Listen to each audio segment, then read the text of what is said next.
Oh my god. Oh my god. Oh my god. No wonder.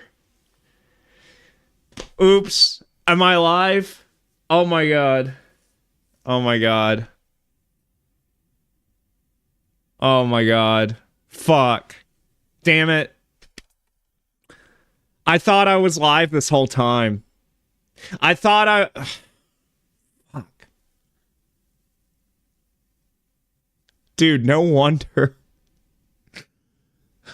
This isn't even the first time this has happened to me. I remember this exact same thing happened to me when I fucking... Oops.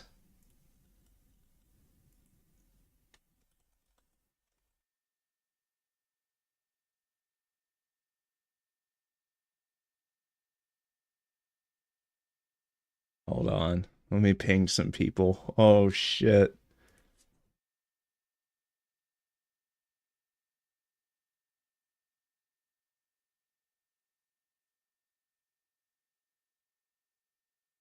Oh, man. You guys missed some bangers. Oh, my goodness. Oh, man. Oh, shit. Yeah, so... Alright. Uh-oh. Alright, we gotta start again from the top. We gotta go back to the waiting screen. We gotta listen to the music. I was playing some bangers on the waiting screen, and you guys missed them. Because... if you guys have never streamed on YouTube, it's a little different from when you stream on Twitch. When you stream on Twitch, like... You basically, you just connect your Twitch account directly to OBS, and when you start streaming, once you have your title and everything set up, when you start streaming, it just goes live automatically. But YouTube, it works a little bit differently. Like YouTube, you have to go on the website, you have to set up the stream, you have to set up the title, put up a thumbnail if you want, schedule out the time it's supposed to start, and then you go into OBS and you sign in and you select your stream, and then you start streaming in OBS, but that doesn't actually start the broadcast. You send the stream to YouTube, and YouTube goes, okay, you're sending us some data, and then you start the broadcast. But in my head, I'm thinking, okay, I'm live because I'm technically streaming, but I was only streaming to Google's servers, but not actually broadcasting anything to the public. So I apologize for that. I was here for I was joking with Nemo because his first chat was boo, and I don't know what he's booing me for, but now I understand. He was booing me because I wasn't even live. I thought I was live, so I was basically sitting here talking to myself because I didn't realize, like... Oops. It's alright. It's okay. We got it. Oh my goodness. And I had just started playing this game. This is... later on in this game, it gets hard to, like... you know, look away from the screen. So, like, if I had been a little further in this game, I might not have even... it might have taken me longer to realize, hey, I wasn't live, so... oh my god.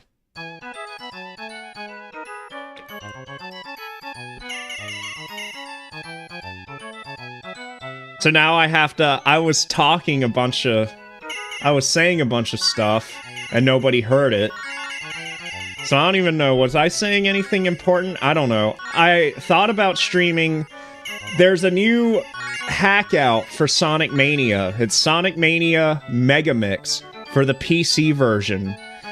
Because it came out recently, and I wanted to stream it, because Sonic Mega Mix, to me, is one of the most iconic Sonic the Hedgehog ROM hacks.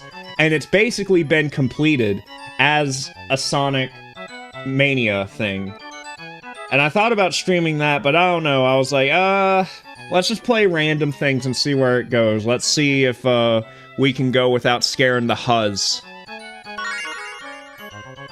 because it's a fully featured game, essentially, and it looks really cool. You could play as Sonic, and Shadow, and Mighty, and even Amy if you put on the lock-on DLC, and Sonic has, like, the homing attack, and Lightspeed Dash, and stuff like that, and with Mighty, you can use his, like, armadillo shell. It looks really cool. Megamix. Then, oh, well, Megamix, I mean, that they never finished Megamix. I mean, that's not a complete ROM hack. Right? They never finished it, right? It was only ever, like, a couple levels, because a lot of the people who worked on that ROM hack went on to actually make Sonic Mania. Right?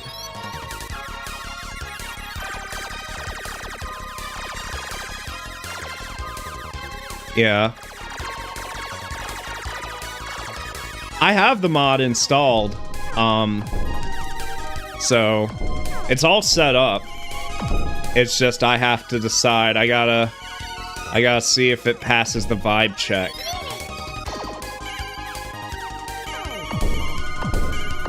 Apparently, those giant forks, you're supposed to, like, charge up your little punch there and, like, punch them out, but I didn't even know you could do that until I saw, like, other people play this game on YouTube, and I don't think I'm good enough to do that, because I feel like, I don't know. Twin B, this series, it's always been a series of games I struggled with.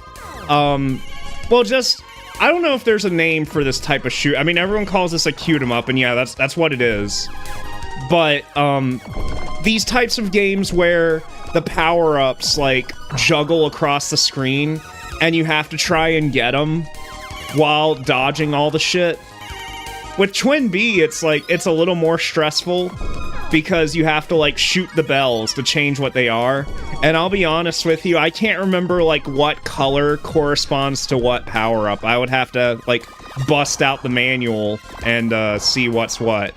But I don't have the manual because this is on Switch Online. There is no manual. So, and my memory is shit. So, I mean, I know, like, the gold bells are just for points. And I think the blue bells are, yeah, blue bells are speed. I've beaten this game, by the way. But, you know, only on the lowest difficulty, like I'm doing right now. I haven't, see those watermelon things right there, you're supposed to punch them, but I'm scared. Oh, and, see, look at that. I don't want to lose all my shit. I'm sorry, I'm sorry, I'm sorry, I'm sorry, I'm sorry, I'm sorry, I'm sorry, I'm sorry. Oh my god. Why'd I do that? I'm sorry, I'm sorry, I'm sorry, I'm sorry. See, you're supposed to, like... I think I got hit there doing that, though, so... best not do that.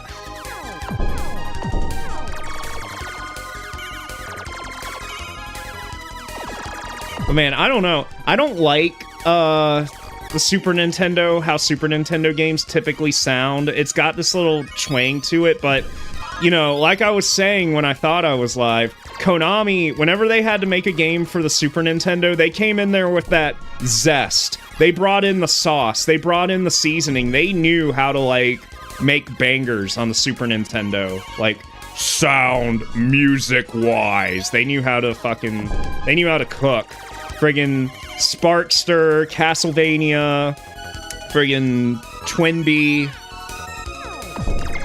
They just knew how this all worked.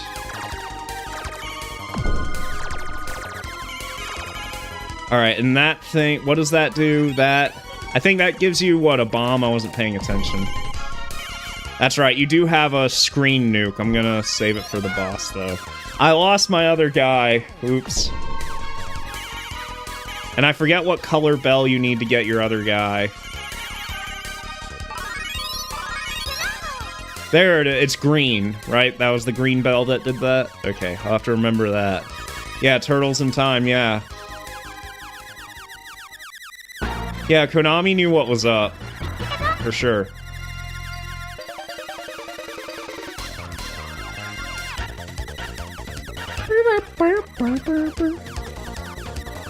Yeah, I keep thinking it's been a while since I last streamed Earthbound. I keep intending to, but it's like things just have not calmed down for me at work, and it's like by the time I'm getting off on Saturdays, it's like I'm so wore down and how do I put this? I'm so like downtrodden from work. It's like I just want to go home and go to bed. So it's like, you know. But I was off today. I've been pretty much resting all day. But, you know, I felt like doing something else. I felt like if I just went back to streaming Earthbound right now, no one would show up, and it'd kind of be a waste of time for me, so let's try this instead. Plus, I just don't feel like getting real down and dirty with the game right now. With this, I have an excuse to jump around.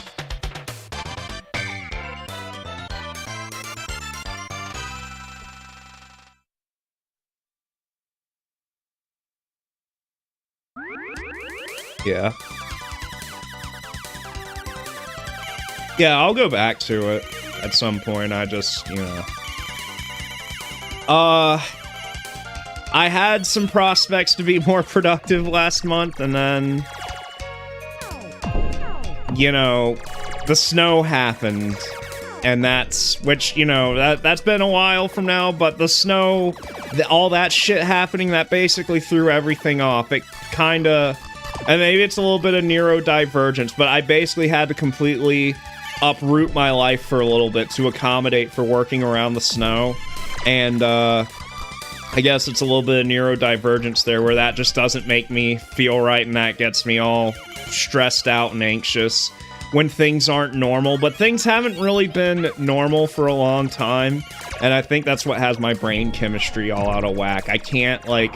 I'm trying to get into a routine so that way I can figure out when and how I can make time to do things that I want to do in my life, but nothing is staying consistent. And, like, it's a lot of shit to explain, and it's, like, so much shit I have no control over that's, like, going wrong, and I've got no recourse.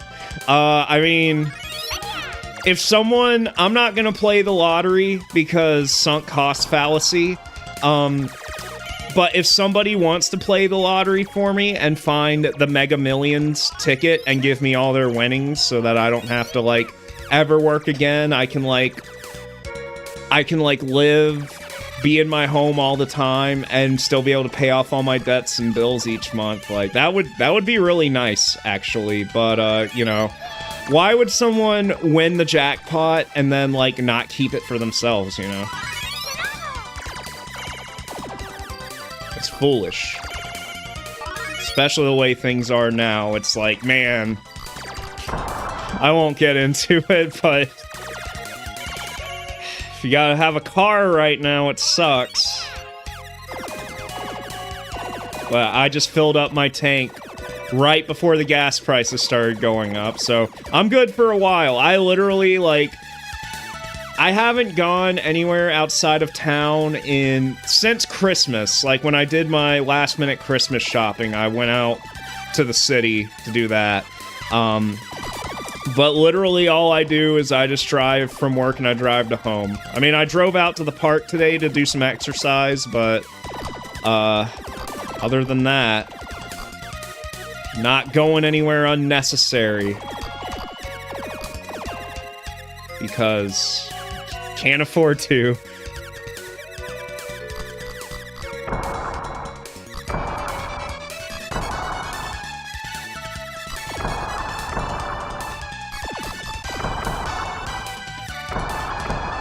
Now I got 3 guys here, so...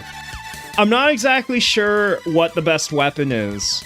I think it's only 2 weapons. Like, there's this spread shot that I have right now, and then there's, like, the big focus shot. Oh my god, that'd be a good time to use that. I keep forgetting about that. Yeah. I got plenty of those guys, by the way, so... And I just got another one.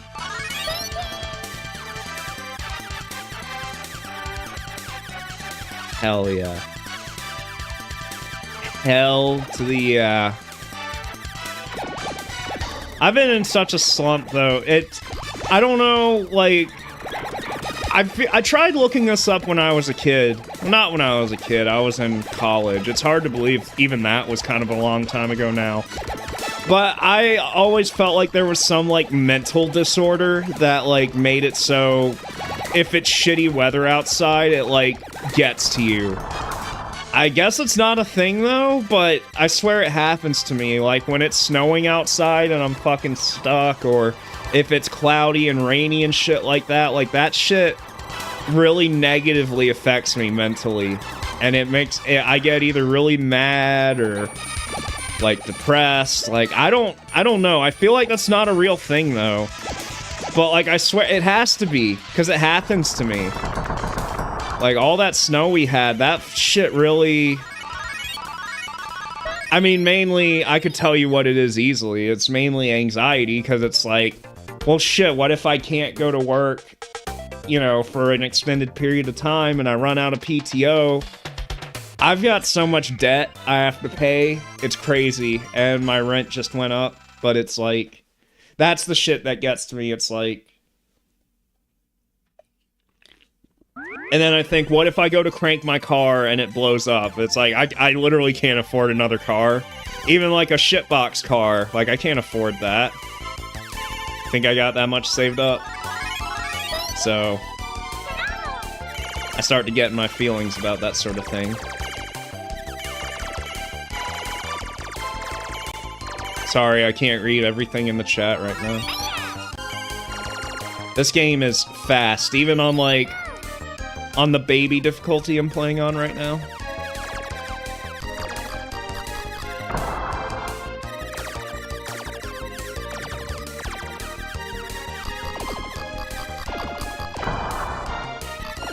And I mean, I think everyone's going through it though right now. This isn't just exclusive to me. There's a lot of things going on right now that are, you know, they're worth being mad about.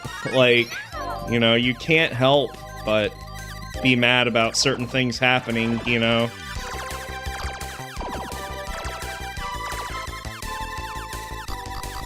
But what can we do?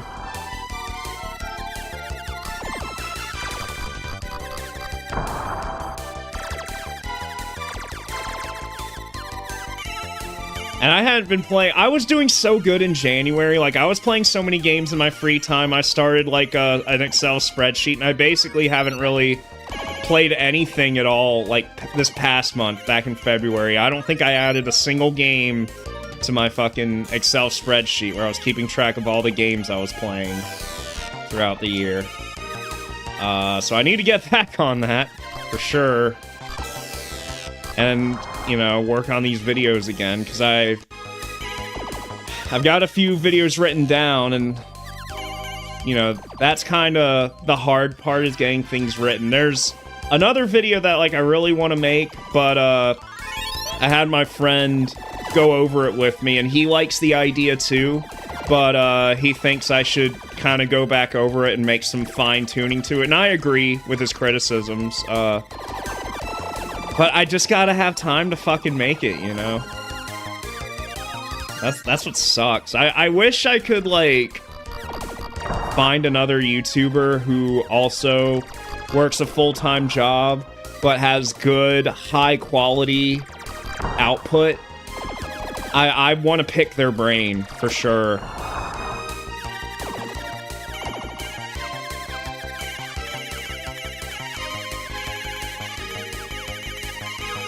Especially somebody, like, if it was somebody who had all that going on and they had a family, I would love to pick their brain.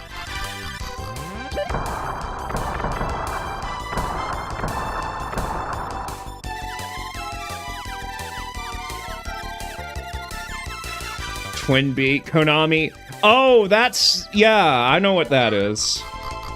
That's a GBA game, yeah. Pastel is in that game, right? Because Pastel's also in a... there's like a 3D fighting game. It's like an early 3D fighter that Konami made. I forget what it's called, but Pastel's a playable character in that game.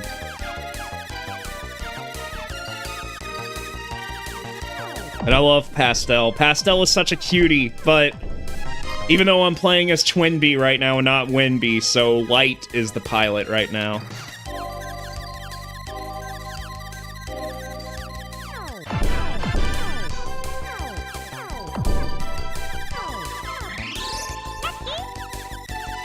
Da, da, da, da, da.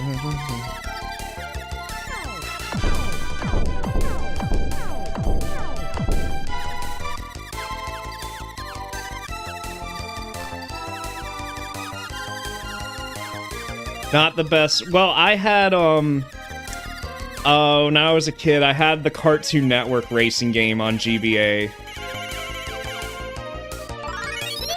And I don't remember if that was good or not. It probably wasn't, but... it's a similar style of game to Konami Crazy Racers. Oh my gosh.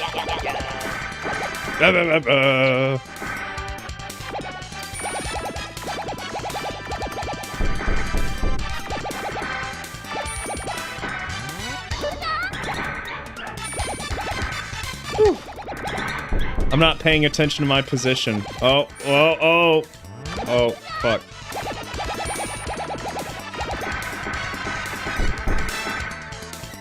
Whoa, whoa, okay.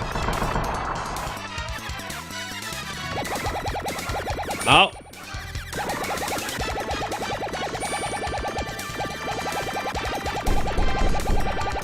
Alright, we got it. We got it. Oh, fuck! I wasn't expecting that.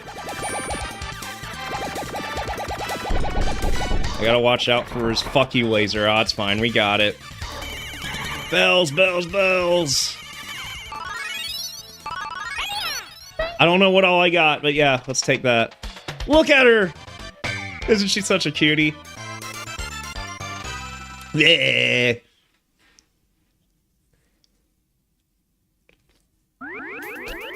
Explore... Oh, yeah. The kart racers, yeah. That stuff's really hard for me to play, though, like the Mode 7 style racing games. I have a really hard time, like, you know, judging the perspective on it. Even when I was a kid, like, I remember whenever I'd go to my uncle's house, he had the Super Nintendo with fucking Super Mario Kart. And even as a kid, I struggled playing that because I had already played, like, Mario Kart DS and shit like that. So it was really hard for me to go back to trying to play a Mode 7 style game. Even with, like, the original F-Zero and stuff like that. I don't know, just, like, the perspective, like, something just feels... I don't know how to put it into words, but... Like, I feel like when you steer in those games, to me, it doesn't feel like you're controlling the kart. It feels like you're controlling the track around you. It feels like I'm playing, like, a 2D version of Monkey Ball with a D-pad, kind of, if that makes sense. It's really weird. So I've never been able to get super into, like, the early racing games.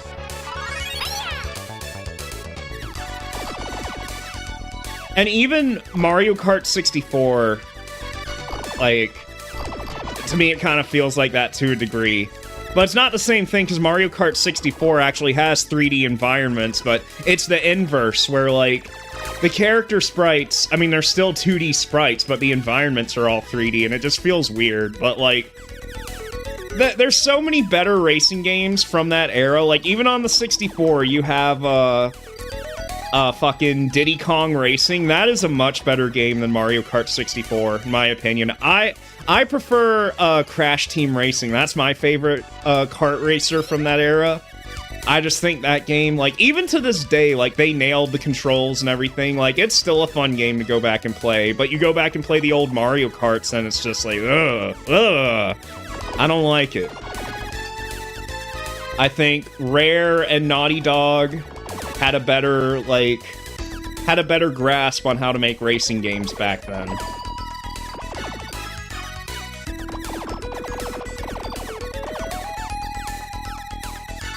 And imagine that, there was a time where Naughty Dog actually knew how to make fun games. Can you imagine?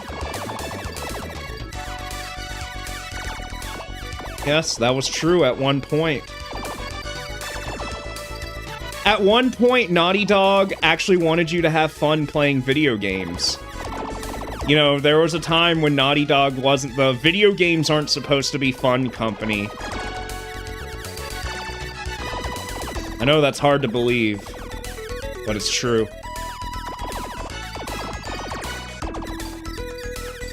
Whoa! I don't think that's showing up right on the 10 Australian dollars. Oh, Nemo, thank you so much. I don't think I deserve that, but I appreciate that. I didn't mean to, like... Fuck, I just realized, like, what I was talking about earlier, that could probably be misconstrued as me fishing for... You know, I forget there's, like, the big super chat button on the... So I'm not, like... I'm not trying to be like Metal Jesus Rocks talking about his basement flooding, so I hope you didn't feel guilted into making that contribution, but I sincerely appreciate it, my friend. And they're Australian dollars too, so that's, you know, so that is a lot of money, so I greatly appreciate that.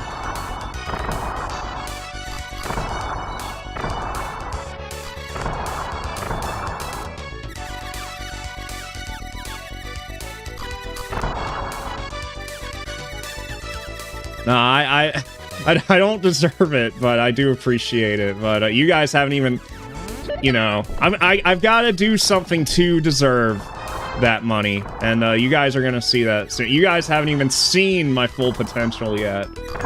God, if I could just, if I could just record these videos, man.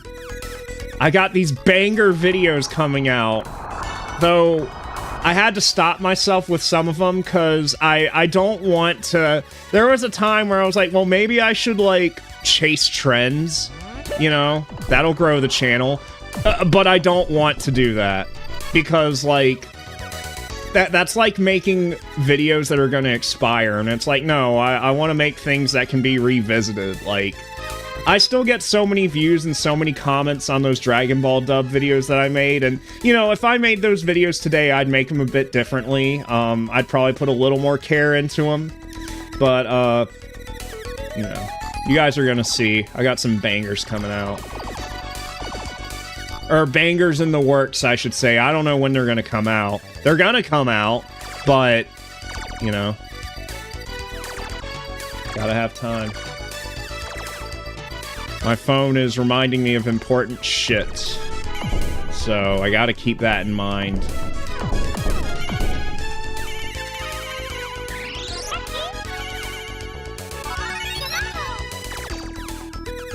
I want to... Well, thank you, Nemo. Seriously.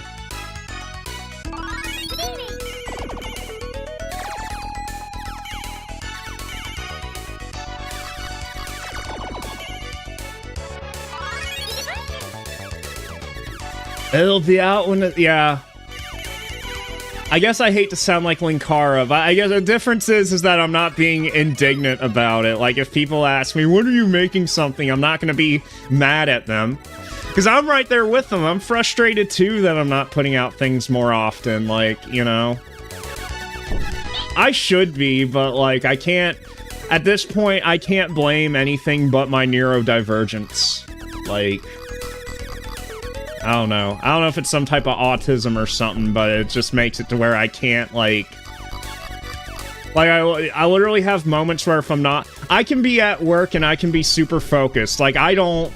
Anyone who works with me could tell you, I don't fucking take breaks. I go in and I grind, and I'm always doing something. Like, if I'm done with one task, I immediately know another task, just hop right on. The only time I go to sit down is if I'm actually, like, physically exhausted and unable to, like, keep, like, doing something. Then I'll sit down and take, like, a 10-minute break or whatever, or I'll go in the break room and grab, like, some water or something. But, like, so when I'm at work, I can, like, fully dedicate and focus.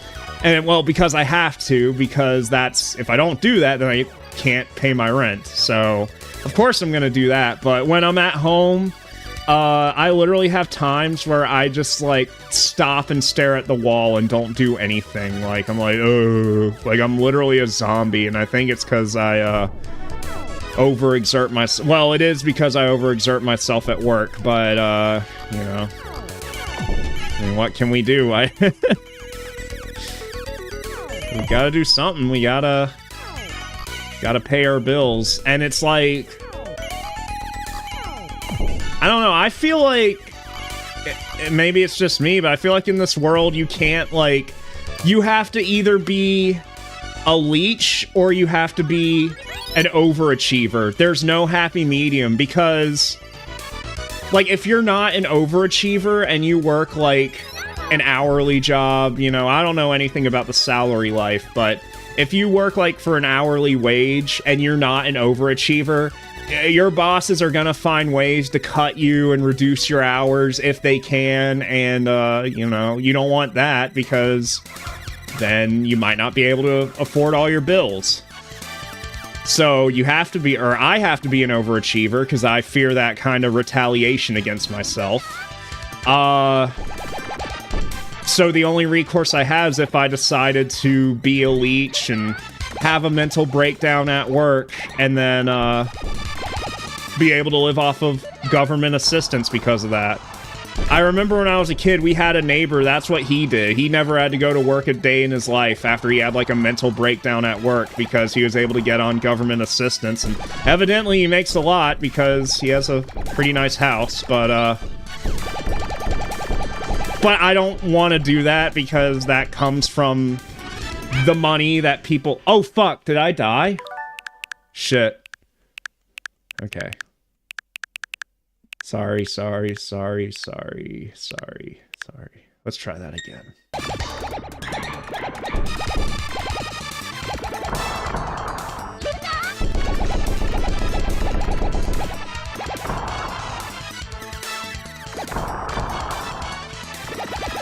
Oh, but what was I talking about? Yeah, I don't want to do that, because that comes out of people's taxes, and it's like, I'm physically able to work, you know, so I'm gonna work. You know, I think things like disability should exist, and I think, you know, we should be willing to pay into our taxes to support people who are actually legitimately disabled and can't work. Like, I'm on board with that, but I'm not gonna be a leech.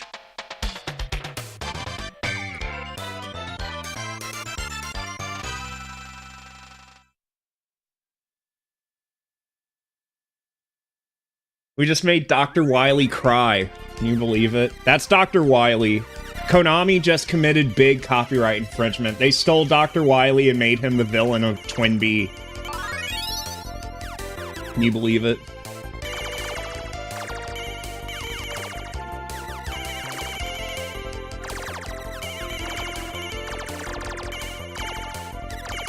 And before anyone says it, yeah, I know, you can punch shit in this game. I'm too much of a pussy to do it. I'd rather use my big shooty bullets.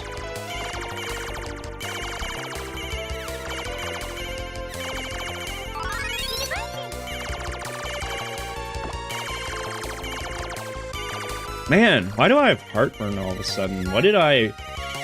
Maybe it's what I'm drinking. I'm drinking a Dr. Pepper Zero Sugar, and I shouldn't be doing that. That's so bad. So bad for you. I've been drinking a lot of... Have you guys seen? They have Mr. Pibb Zero Sugar now. And, of course, I started snatching that shit up as soon as it was available at my local Food Lion, because, I mean, I haven't drank a regular soda in, like, a long time. But I drink a shit ton of zero sugar stuff because, you know, it's 0 calories. That was my main motivator. I don't like drinking calories, you know? So I'll drink either water or 0 calorie, 0 sugar soda. Even though, yes, you don't have to tell me those are arguably worse for you. But they don't have 300 calories a can. But I gotta say, 0 sugar Mr. Pibb, man, does it taste good. I love it, man.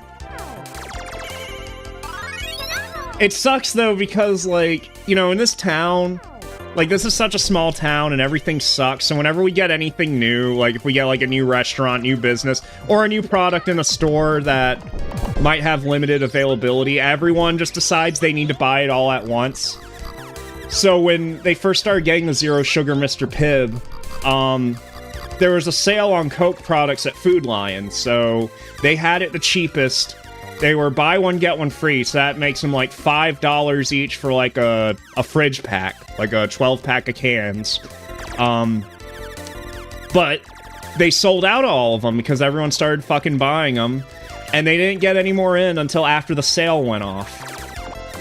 And I think our regular price for Coke products is like $8 for the fridge packs, which that's still cheaper than fucking Walmart and Kroger, I think. So that's still not terrible, but luckily, my fucking boss got them to write a rain check for me, so I was still able to get them for the sale price, so that was cool. And it is really good, but I gotta stop fucking drinking that shit, because it's terrible for me. But Mr. Pibb Zero Sugar, it's a thing you can buy now, and it's good. I recommend it. Even though it'll kill you and give you cancer in the butt. Okay? So don't buy it. But it's good. It tastes good.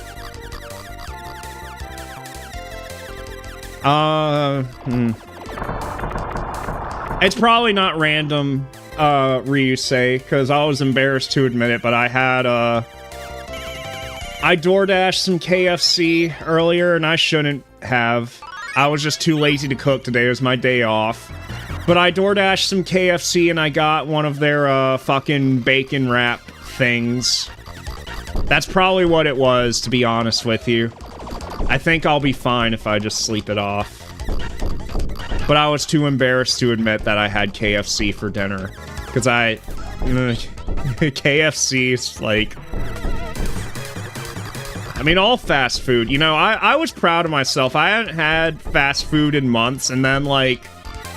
I ran out of, like, my food stash at home has been pretty low, and my bank account is also negative because, like, you know, I've been trying to pay all my bills earlier, and I overdrew and didn't realize that I did, but as soon as I got paid, I didn't have time to go to the grocery store, so I went to Sheetz and got some fucking breakfast food at Sheetz. And then, I DoorDashed KFC today, and, so yeah, I broke my, like, multi-month-long streak of not even thinking about fast food. But, you know. But it's fine. I went to Walmart the other day, and I stocked up on some Greek yogurt and some blueberries and stuff like that. I got a big old bag of oranges and apples and stuff like that, so at least I'm not going to be eating bullshit in the morning. I'm going to be getting my protein, my vitamin C, and all that stuff. I had stocked up on some orange juice because I had an employee discount at work for, like, store brand products. I had the discount, but it was only for the month of February, the shortest month of the year, and I thought they were going to give it back to us in March. I guess not, though. And that shit makes me so mad, because at my job, we hit, like, a major milestone. We've had fucking... They have signage up all over the store, like an average customer would care about this sort of thing. We did 53 consecutive quarters of sales growth, which apparently is an industry, like, record. Walmart's never done it, Kroger's never done it, none of the other grocery store chains have done it, but where I work, we broke that record. 53 consecutive quarters. And what did we get for it, huh? What did we get for it, I hear you ask? Did we get a raise? Did we get you know what would have been cool? 53 consecutive quarters, give everyone a 53-cent raise. That would have been cool. That would have been nice. Nah. We got Domino's pizza, some cupcakes, and some foam footballs because of the Super Bowl. You know, it was around Super Bowl time. And that's it. I didn't even get... Because I was off the day they handed out the footballs. I didn't even get a football. I bet that Mama Luigi came down on that day. It was like, it's a football! I chiseled it! Even though it's made out of foam. But no, I didn't even get one. Oh, and we got a 10% off store brands per month, which, you know, that's actually nice. That would have been nice if that was a permanent thing, but no, they... Thanks for our sales growth. You get nothing, by the way. It's like, fuck, man. Fuck. Am I entitled? I mean, at least I get my paycheck. But fuck, man. This company makes hundreds of billions of dollars a year, man. Like... Uh-oh. Uh-oh. Uh-oh. Okay, okay. I think this is the final stage, if I remember correctly.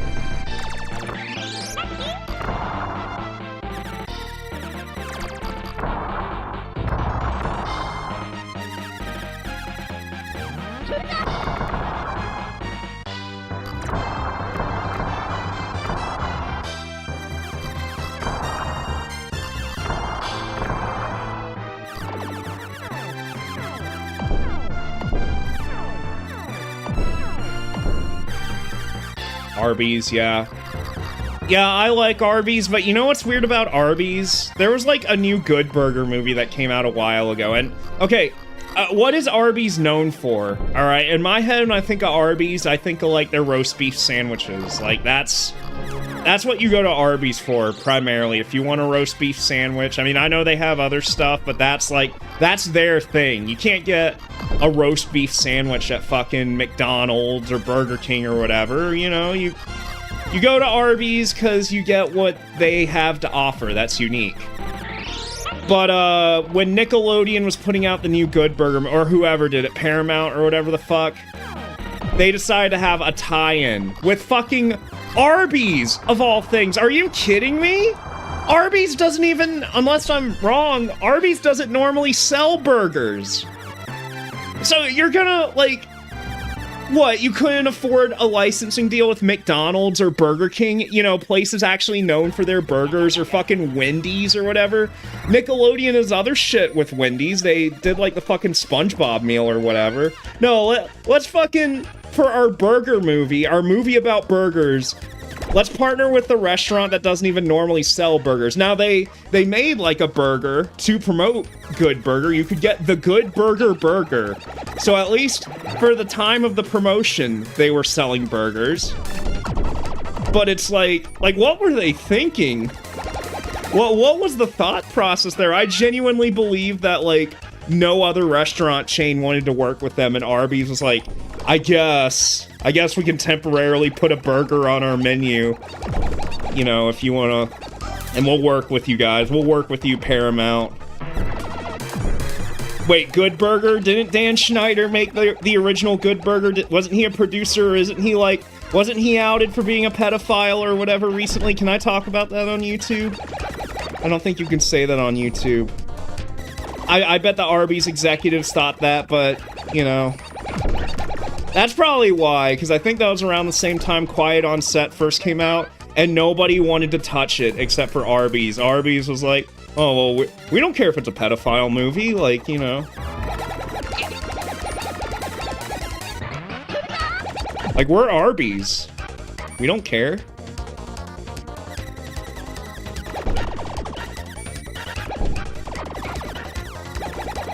That's right, Dan Schneider is in the movie. And he's in the trailer too. He's like, ad! I've seen Good Burger a few times, but I never owned it. But I do remember seeing the trailer for it all the time on, like, my Rugrats VHS tapes that I had when I was a kid. And I always remember that one shot of Dan Schneider going, ad!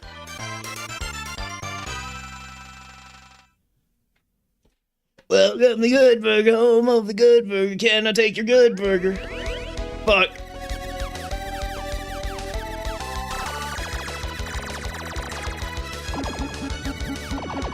Good Burger, yeah, well, yeah.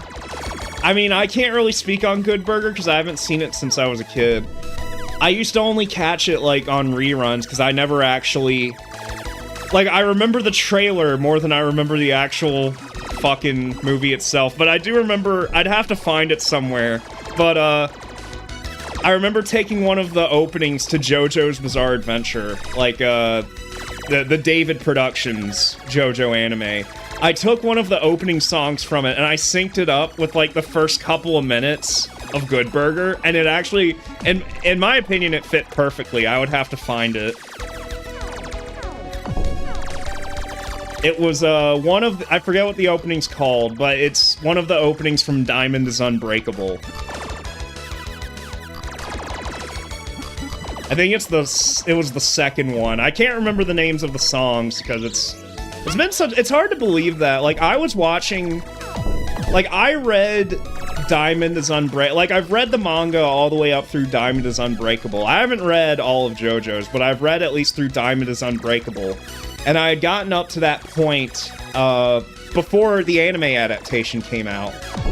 And I remember I was a senior in high school when that started airing, and I fucking watched that shit weekly. I remember being in, like, my physics class towards, like, the end of the day, and, like, after we'd be done with everything, like, I would get on my shitty little Samsung Galaxy A whatever with my 3G mobile data connection trying to watch the latest episode of Diamond is Unbreakable, because if I remember right, the episodes came out, like, every Friday, I think.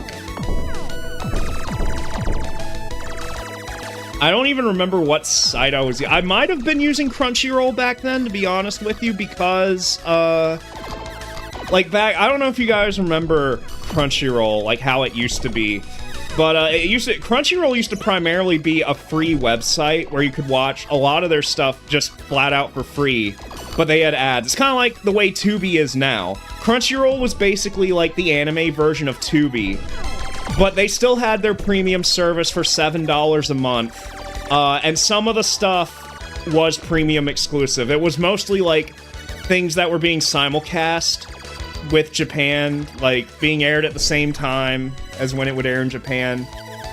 I think if you wanted to watch the 3 most recent episodes of an anime, you had to have Crunchyroll Premium, which was $7 a month at the time, but they would give out these codes all the time, and if you use them, you'd get, like, 7 days of premium access, like, for free, or something like that. So I remember just, like, stumbling across those codes all the time, and that's how I watched a lot of, like, I watched a lot of JoJo's doing that, a lot of One Piece. I think even they might have even been doing that up through, like, Dragon Ball Super when that... Well, no, because Dragon Ball Super, for, like, the first half of it, it wasn't even, like, officially licensed by anyone. You had to watch, like, fan subs of it. And that was also, like... You know, that was back when they were recapping all the movies. And it sucked, and nobody really liked it. And I kind of dropped it at the time, because, like, the first 40 or 50 episodes was just the movies again, but worse. I don't think they started simulcasting Super until, like, it actually got, like, decent. I'm hesitant to say Dragon Ball Super was ever good at any point, but, it had some decent bits. I'm not a hater. And the Broly movie was really fun. And technically, Dragon Ball Super Superhero, I mean, it's branded as Dragon Ball Super, so it counts. I fucking love, like, to me, it almost redeems all of Dragon Ball Super, like, all of its faults, is that one movie. Because that is such a fun... I know people are down on it because it's, like, primarily CG, and... Yeah, I would have preferred a 2D movie, but, man, that's probably the best Dragon Ball movie in, like, in recent times. I mean, I like it even better than Kami to Kami and the Broly movie and all that, like... But also, I'm a really big fan of Gohan and Piccolo, like I've said before, so... I mean, I feel like if you're a Gohan and Piccolo fan, that's your movie, you know? And this is the final boss, and I don't have any more screen nukes, so... Oh, fuck, that sucks you in. Okay. Whoa. Alright, so now I have to be careful. I could rewind, but... I'm not gonna do that. I'm not gonna do that. That's fucking stupid. I could at least try and not get hit by Dr. Wily. Chase, that was it. Because of songs like Chase You, Chase You. Everyone hated that opening, like, when it came out. I remember hating it too. Well, I didn't hate it, but, like, it was definitely a downgrade from Crazy Noisy Bizarre Town. I mean, all the JoJo openings are good. I can't say I've ever outright disliked a JoJo opening. I haven't seen any of, like, Part 5, or... I don't even know. What's the anime up to now? Have they done... They did, Stone Ocean, right?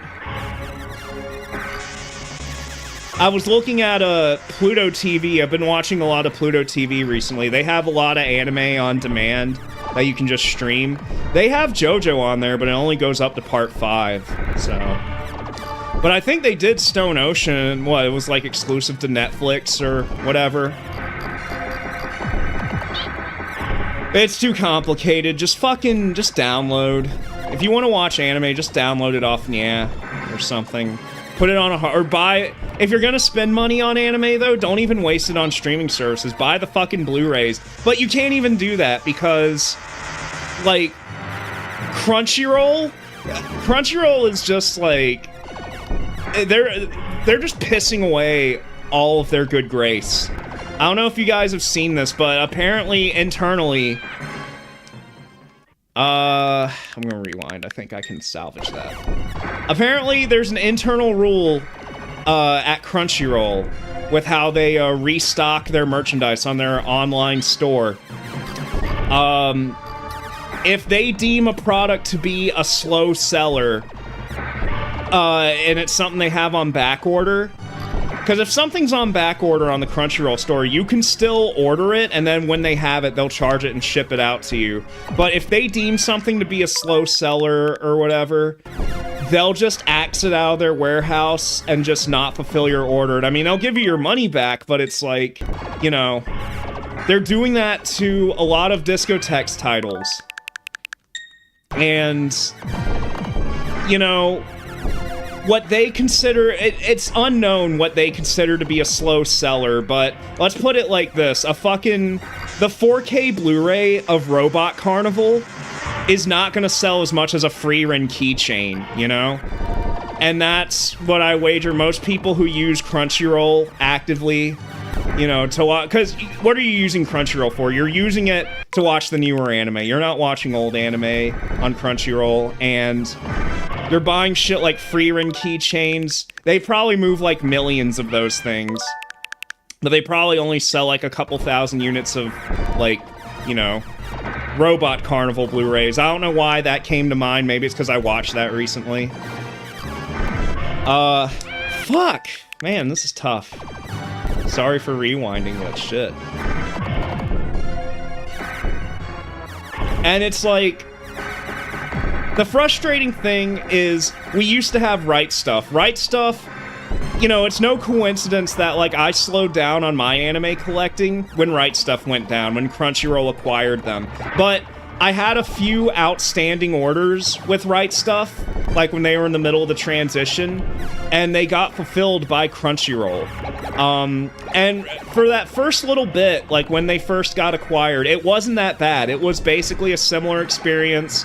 My items were packaged well. Even recently, when I got that Castle of Cagliostro Blu-ray that I did the video on, I ordered that with the new Queen Millennia Blu-ray that came out from Sentai Filmworks, and, you know, I gotta say, Crunchyroll did a good job with that order, but, you know, now they're just gonna, I don't know how to put this into words.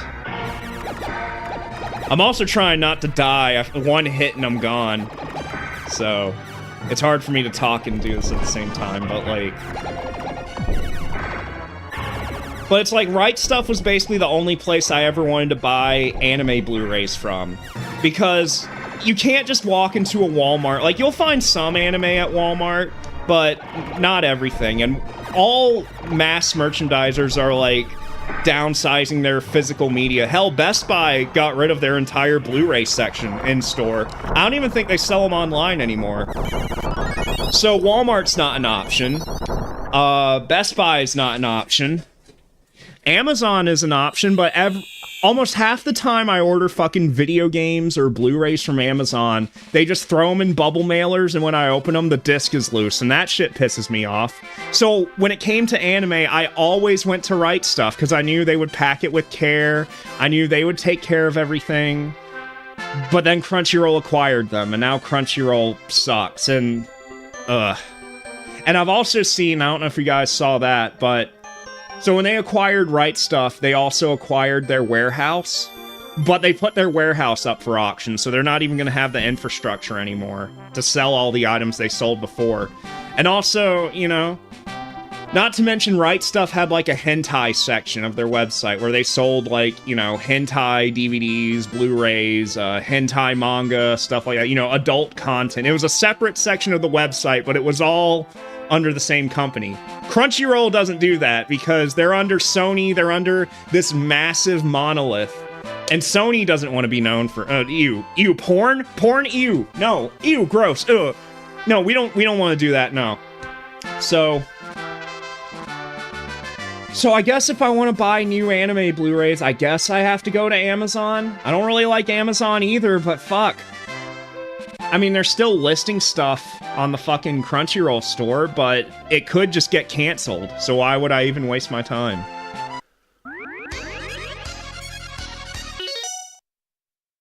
Steel Ball Run. Okay, see, I haven't been keeping up. Alright, I'm not doing a second loop, because I'm not. Fuck you. Okay. Sorry to scare off the huzz, but I'm not doing that right now.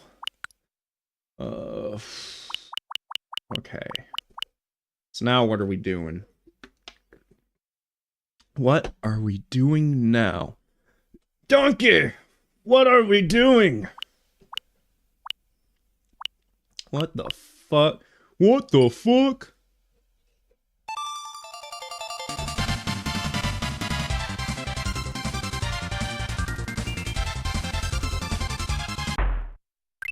Kirby 1.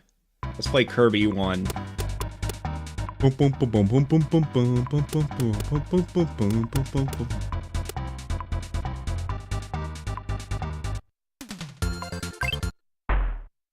Shall we explain copy? No. Why would you? Okay, but we're gonna do it anyways. I had this happen to me IRL the other day when I was leaving work. I'd already clocked out, and I just went to go and buy some ice cream. And a kid was working over on that aisle, and he was like, "Hey Tanner, have you ever seen Hellsing Abridged?" I was like, no, I haven't seen Hellsing Abridged. I haven't even seen Hellsing. And then he proceeds to describe to me some very funny scenes from Hellsing Abridged, a show that I had just said I'm not familiar with in any capacity. And I started recording it because, you know, fuck you. At that point, I'm off the clock. I'm a customer. I have a right to record. And it was like 10 minutes, and I'm trying to be nice. You could just hear me in the recording going, as he's telling me about fucking shit I don't care about. He was like, yeah, and the creator, Takahata 101, got a black guy to voice a priest, and I'm like, oh, okay, alright, okay. Maybe I'll post it at some point, because that's like an almost daily occurrence. Like, it was literally an IRL Kirby Superstar moment, like, shall we explain the copy ability? No, I know how the copy ability works. Shows you anyways.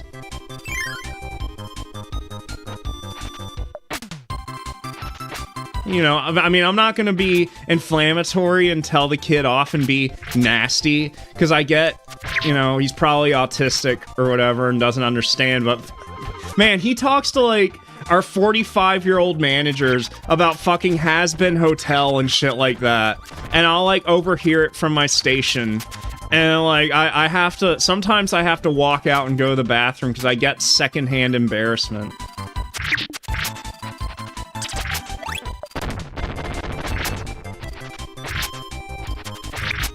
Sometimes I just want to go out there and be like, bro, stop. You're scaring the hoes. But I can't. But, you know, it's that kind of shit's mostly harmless, but at one point, I was going out to help them.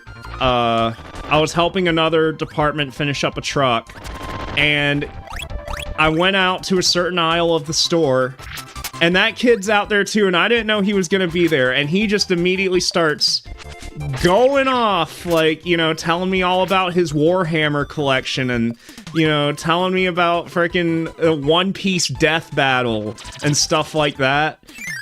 And I'm like, okay, I'm listening, like, trying to work while also being polite and, you know, listening to him. And, but, like, he started quoting something from, like, Team 4-Star or something like that. And he put his hands on his shoulders, and I was like, huh, I have a gun! In the middle of the store, like, he was quoting a character, like, from this anime abridged thing he was watching. And, like, you know, I understand in the context of our conversation he's quoting a character, but you're saying this out in the middle of a fucking grocery store? Imagine if a fucking customer walks by and hears you and thinks you're being serious.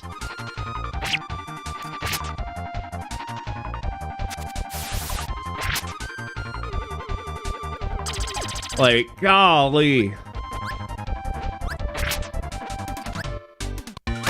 Like, at some point, man, you gotta teach your kids, like, when and where it's appropriate to say certain things, even if you're just joking, or, like, you know,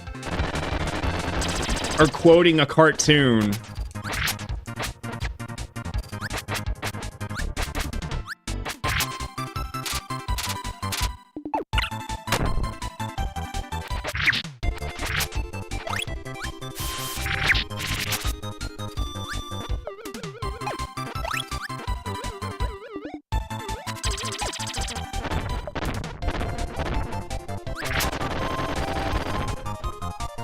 And, okay, tell me if this isn't the biggest mindfuck you've ever heard in your life. So, there's this guy who comes into work, it's a customer. He comes into work, like, at least once a week. And he comes in and buys all of the 1% milk that we have, all the gallons. He takes everything off of the shelf, puts it in his cart, and then we let him go into the back and grab every single one we have in the back, every single gallon of 1% milk specifically. It has to be 1%. It can't be 2%. It can't be fat-free. It can't be whole milk. It has to be 1%. Buys up everything, and, like, he knows me by name at this point. Every time he comes in, he's always showing me, like, a picture of the same Lego set that he's recently built.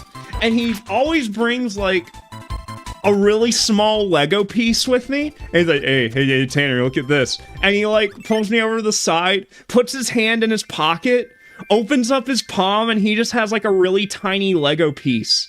Like, in the middle of his palm. Like, look at that. That's what I was building my fucking Lego set with.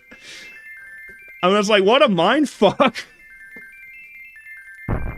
Ah, no. Let's do that again. There we go.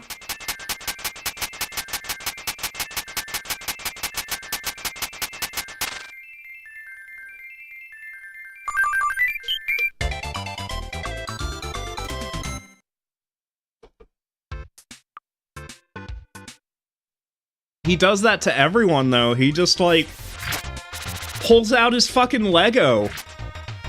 I showed you my Lego. Please respond. That's what this kid's doing.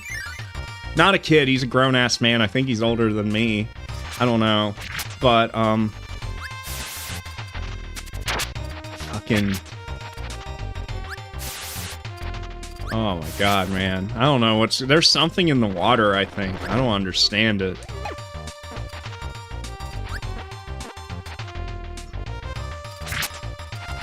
Man, this heartburn needs to go away now.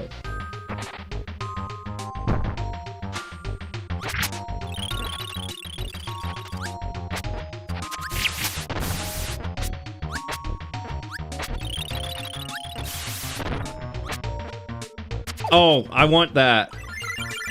I forgot you can have a helper in this.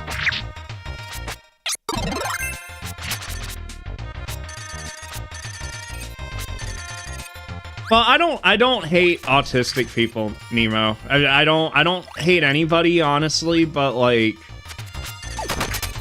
I understand people can't help it. It's more so like I hate the notion that like it's mostly from like parents, I guess, that don't know how to cope with people being autistic. Like, oh well, we should let them get away with so and so, or let them do whatever they want just because they're autistic. It's like, no, like you should still make an attempt to teach them, like, you know, how to properly, things you should and shouldn't say in certain social scenarios, and like, you know,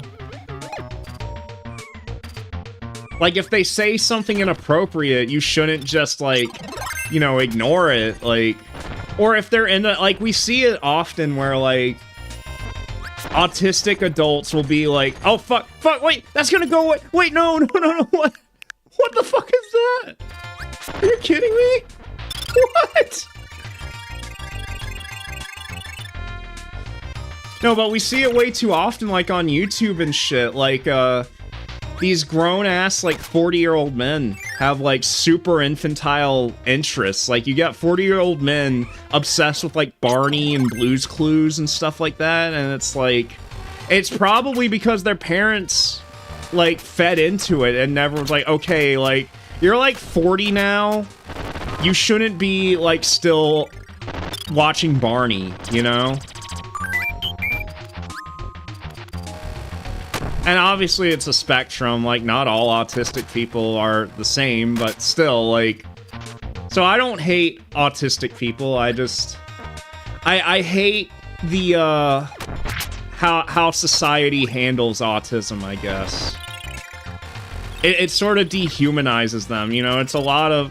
There's fucking autistic senators, you know? Like...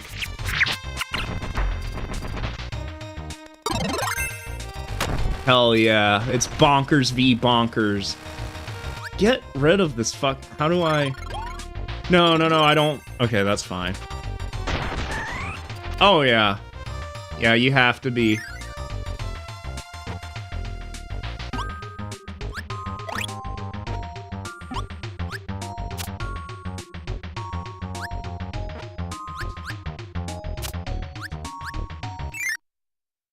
That's the thing, I know the guy who, like, was like, hey, I've got a gun, who was saying shit like that out in the middle of the store. Like, I know the guy's mom, but, you know, I don't want to overstep my boundaries and be like, hey, do you know, like, the kind of shit your son is saying in the middle of the store? Like, you know, it's not really my problem, except it kind of is, because... You know, what if a customer heard us and grouped me in with it because I was right next to the kid? You know?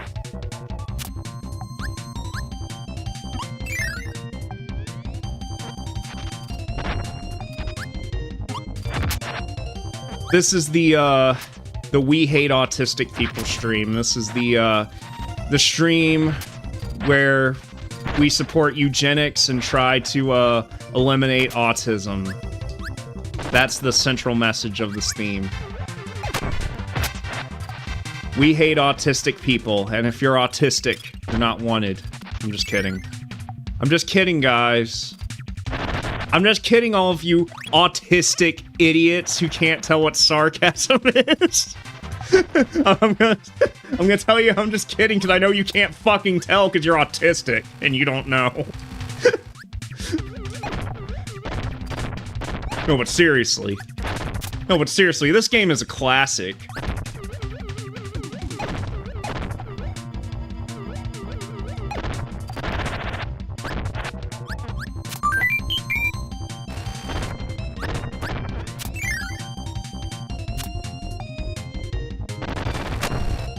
Guys, can we get 2 fucking likes on this stream? If we can get this video up to 2 likes, okay, I will eat a Bojangles chicken. 1 Bojangle chicken.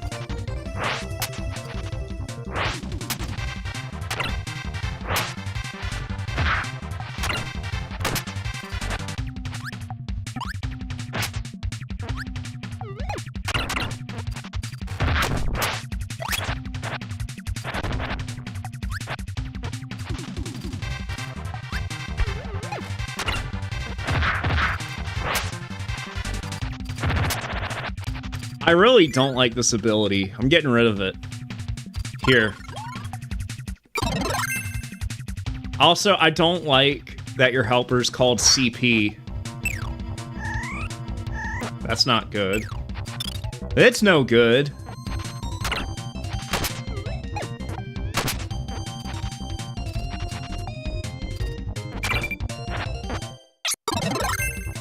There we go. Here's something that fucks.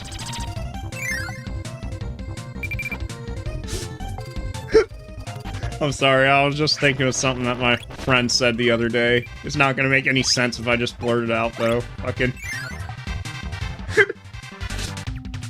We were talking about fucking the voice actor of Parappa the Rapper, Dread Fox. And you started going, Dread Fox? Like, you know, Fred Fox, AVGN, like... that's the kind of shit that makes me laugh, because, you know, I too am, I'm a bit tisty myself. So, any, slight that I give to autistic people, it's just my own projection. It's what you have to understand. Ah, hell yeah, I got one of the Snow Brothers. Chili. Chili Willy.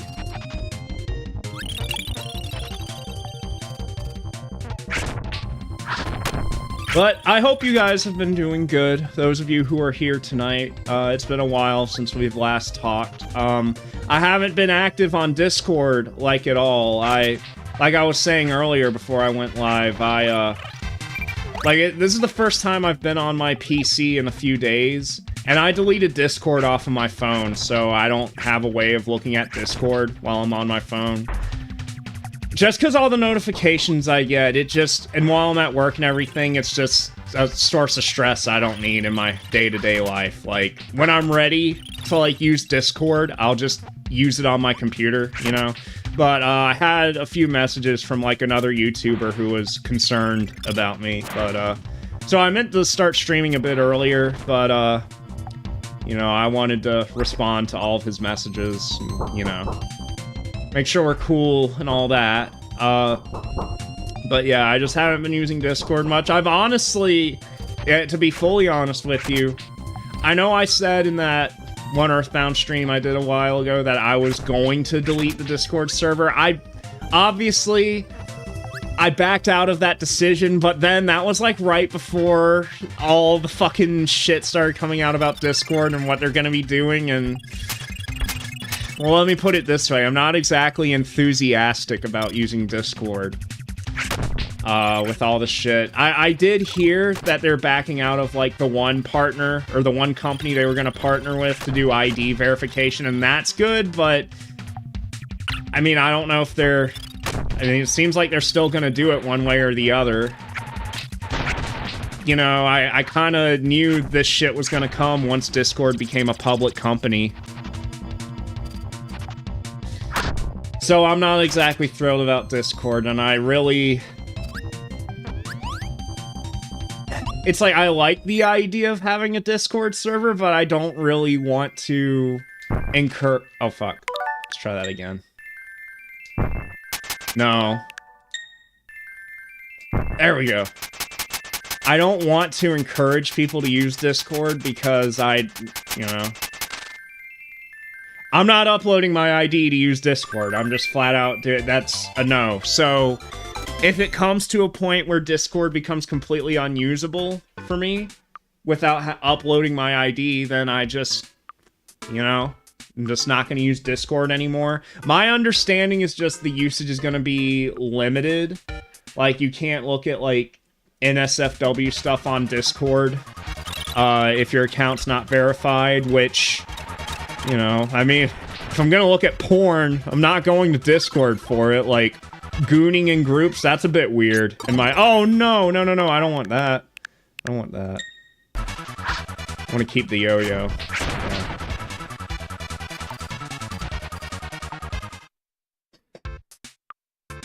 But I'm not on board for all this fucking upload your ID. Like, I'll upload my ID if I'm, like, opening a bank account or whatever, you know, something that actually, like, we gotta have bank accounts and shit. You know, something that matters for fucking social media. No, I'm not gonna do that.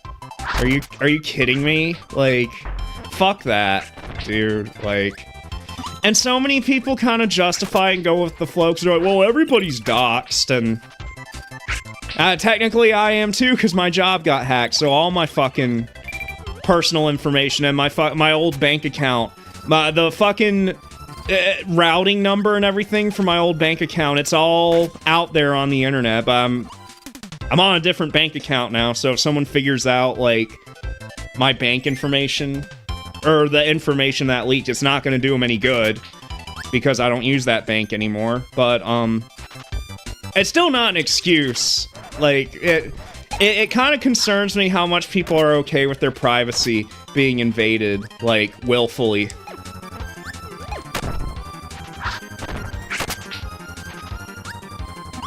But I don't want to right now outright say, yeah, I'm leaving Discord forever. I'm just not using it, you know?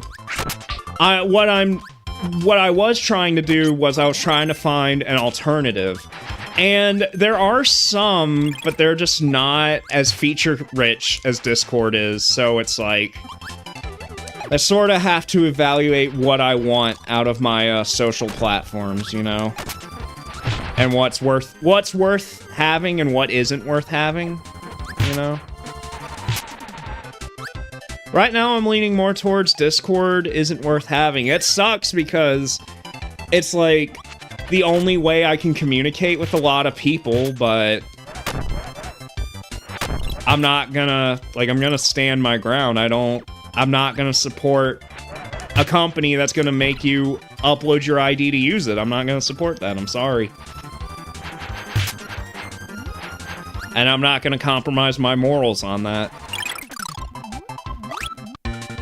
But, that being said, I would like to figure out some way to keep in contact with people if I can't use Discord, but... And that's the hard part.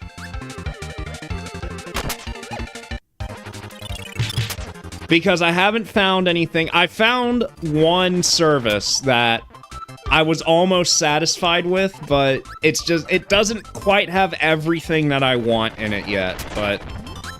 You know... It could. Things can always get updated. I mean, I remember when Discord first came out. I didn't like it compared to Skype. I preferred using Skype for... Oh, I needed that guy. No. Okay. Like, I still use Skype up until, like, 2017, maybe up to 2018. Because, to me, I felt like Skype had a better feature set than Discord did, and I wasn't really into servers and stuff like that. But, you know... But then, once Discord added all of its features, I was sold. I was like, okay, you know what? Maybe Discord is finally a great alternative to Skype. And now you have no choice, because Skype is gone. Which is kind of sad. I wish I had archived some of my old conversations from Skype, but now I can't.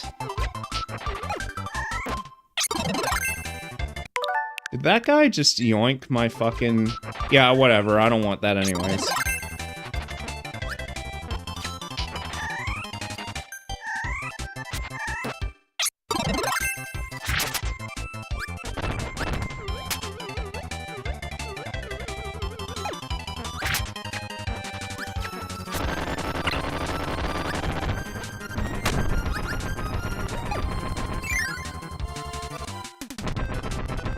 Alternative, well, it's a few of them, but the one that I almost considered switching to was called Signal. But Signal's not really... It's more of, like, a means of, like, private messaging for, like, your family and friends. So I don't know if I'd want to be like, oh yeah, add me on Signal, because it's kind of... It feels... Like, it has VoIP features like Discord does, but it just feels more of like an intimate thing you would use for like IRL friends and family. I'm hesitant to be like, oh, add me on Signal, you know, to the public. And it doesn't have like servers and stuff like that. It's literally just for like private messaging. And also, like, what turned me off from it was it has screen share, but it doesn't have screen share audio. Like, you can share your screen, it just doesn't share the audio. Unless there's a setting I'm missing, but... You know, having screen share with audio is pretty important to me, because I like being able to, you know, watch stuff with people. And you can do that very easily on Discord. Can't do it with anything else, though.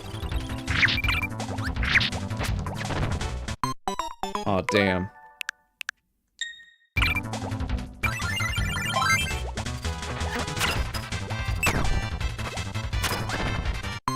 Fuck. I got owned by the Poppy Bros.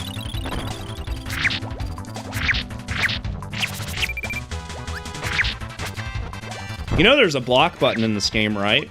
Did you guys know that? I know that, but I haven't been using it.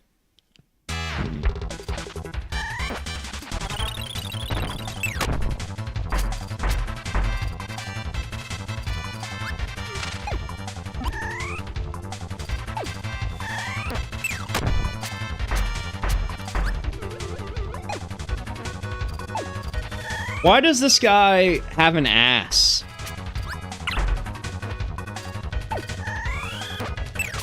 Oh my god. You fucking prick. Why do you have an ass? Like, that's a full-on... Oh man, I meant to fucking... There.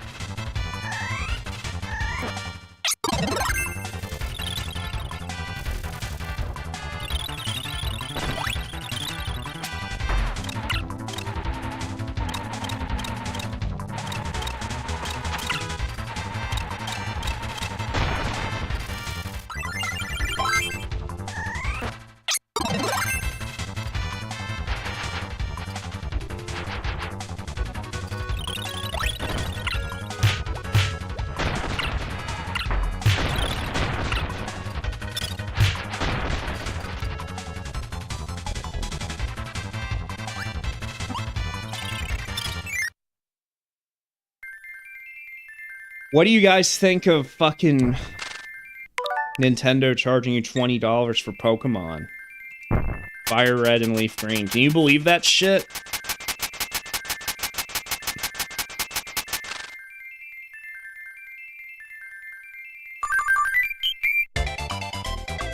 I couldn't believe it, to be honest with you. Like, I first heard about it, I thought it was just someone, like, making fun of Nintendo. Like, that seems like something someone would say if they're trying to make fun of Nintendo.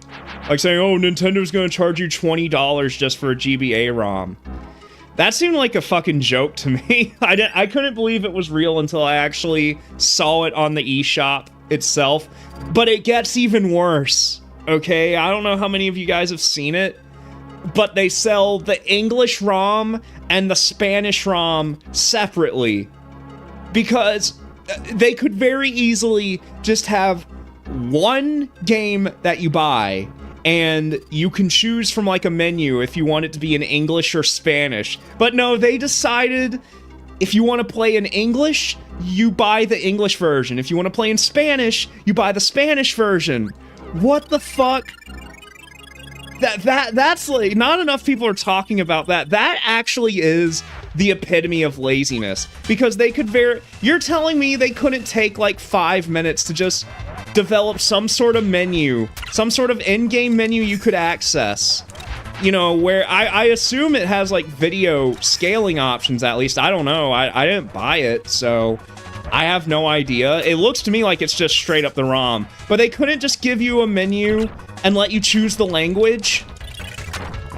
They seriously had to be that lazy.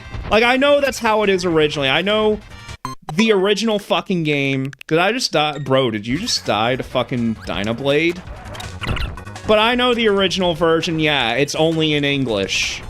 And if you want to play it in Spanish, you have to get the Spanish ROM. Yeah, but it's fucking 20...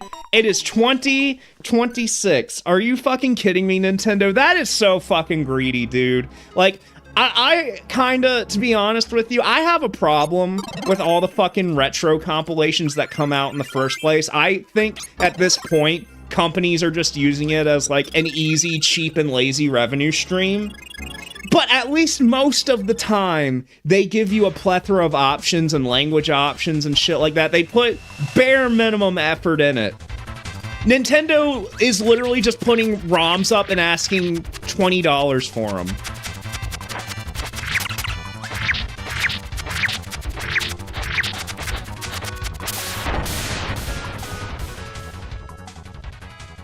Oh yeah, the 3DS, well... Oh, this is my favorite part of the game. Kirby's like, "Oh, shut up!" And then he's gonna push him off the fucking cliff. I just killed your mom and I'm gonna kill you. Oh no, it's fine. He's just feeding him apples. No, but you're right. They did that with the 3DS Virtual Console, but I give them points for that because the whole purpose of the Virtual Console was to be like an accurate representation of how those games were originally, you know? And also, they were only like, what, $6 to $10 each? Like, I give them a pass for that because it's literally like, that was the whole point of Virtual Console. It was supposed to be the original unaltered ROMs, but there is no Virtual Console on Switch. They just put games up on the fucking Switch eShop. Virtual Console is fucking dead, and if we want unaltered ROMs, well, that's what the Switch Online apps are for. But honestly, like, you should get a choice. If you want to subscribe to NSO, you know, you can have access to all those games. But if you don't want to subscribe to a service, but you still want to play the retro games on your Switch, you should be able to buy every game on the service. But instead, it's like, oh, we're not going to put Pokemon on the GBA app. We're going to make you buy it, okay? But you can't buy the other games. So it's just this fucking confusing mess. They don't Dude, Nintendo is so fucking... Nintendo, you have until April. I'm coming for you.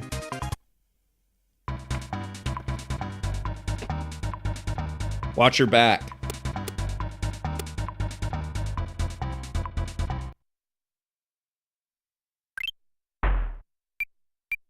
Damn.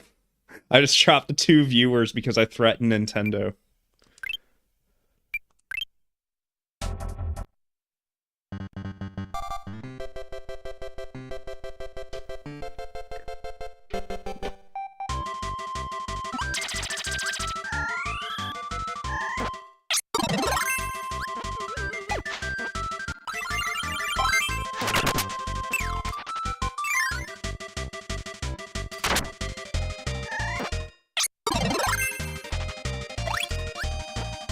Better stop, poop, and roll, cause he won't eat you whole if you smell like a fresh batch of feces.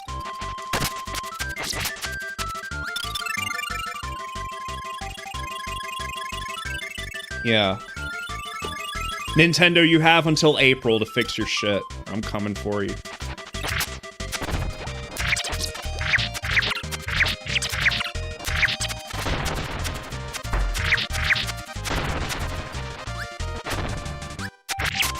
I remember when I was a kid, like when I was in elementary school, I remember finding out that Nintendo was based in Washington, and for some reason in my head, I thought that was like, that meant Washington, D.C., and not Washington State. So I was like, oh, that's cool, we're really close to Nintendo, because, you know, D.C.'s like, you know, just up north of Virginia, you know?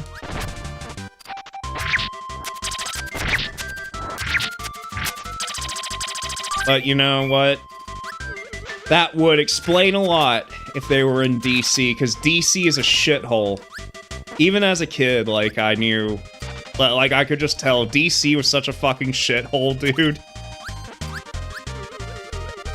I've only been to DC one time, that was in 2009, but, it was a shithole, dude. And it's probably not much better now, to be honest with you.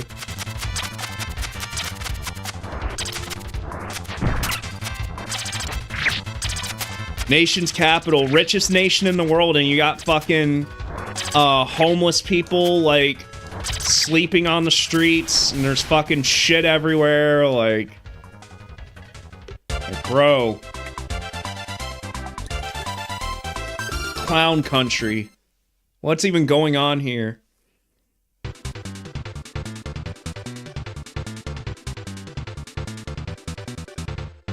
Yeah, DC sucks, dude. And we almost got arrested in DC because my fucking... It was a school trip. It was an elementary school trip. And my dad volunteered to be one of the chaperones on the trip. But I think he only did that because my dad is very anti-government and everything. So he went, and so he was with me and a couple other kids because he was a chaperone. So he had to, you know, keep watch over me and a couple other kids in our group. We walked up as close as we could get to the White House, and he made us, like, hold the camera for him and take a bunch of pictures of him making very inappropriate gestures at the White House that he would then later post all over his fucking MySpace profile or whatever. And shortly after we took all the pictures, we got stopped and interrogated by police who saw what we were doing. So that was cool.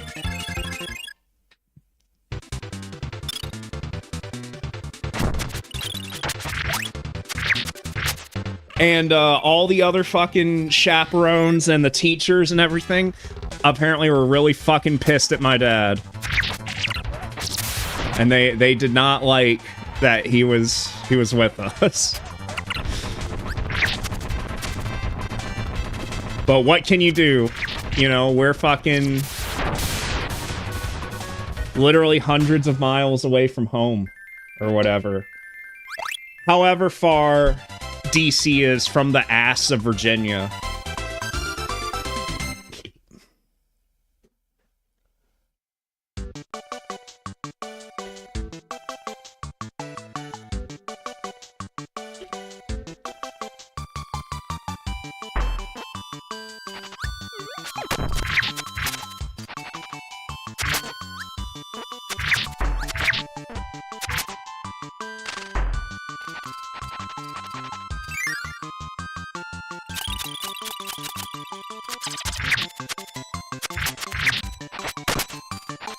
And then Irate Gamer's there, and he's like, this is almost as bad as DC Comics!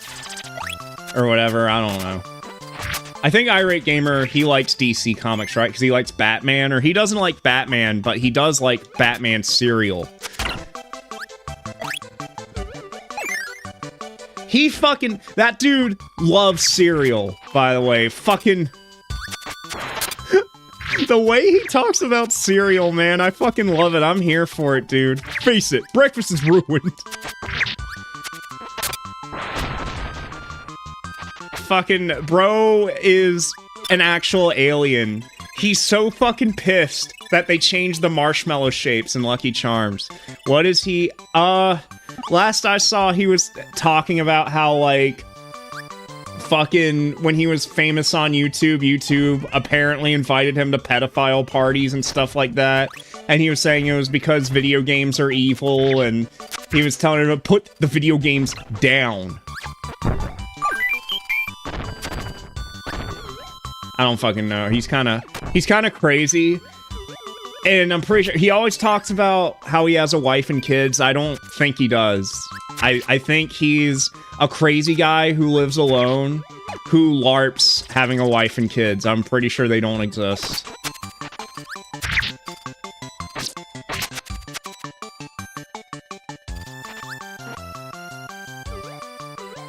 I have no real conclusive evidence to, like, support that, but, I don't think he's married. I don't think he has kids.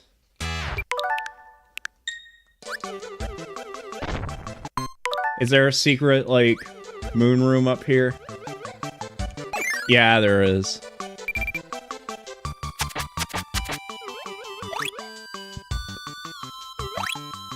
He talked about how he was invited to a Mr. Beast party, and he was like, there was an island there. It sort of made me think Epstein Island. Like, he's nuts, dude.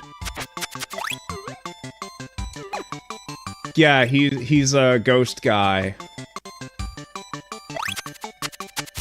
But the thing is, most people like that, it's just a grift. They're just trying to get you to, like, buy books and shit like that. I mean, that's what he's doing, too. He's got books that he's selling, but, you know, I think he's doing a grift, and he genuinely believes his grift.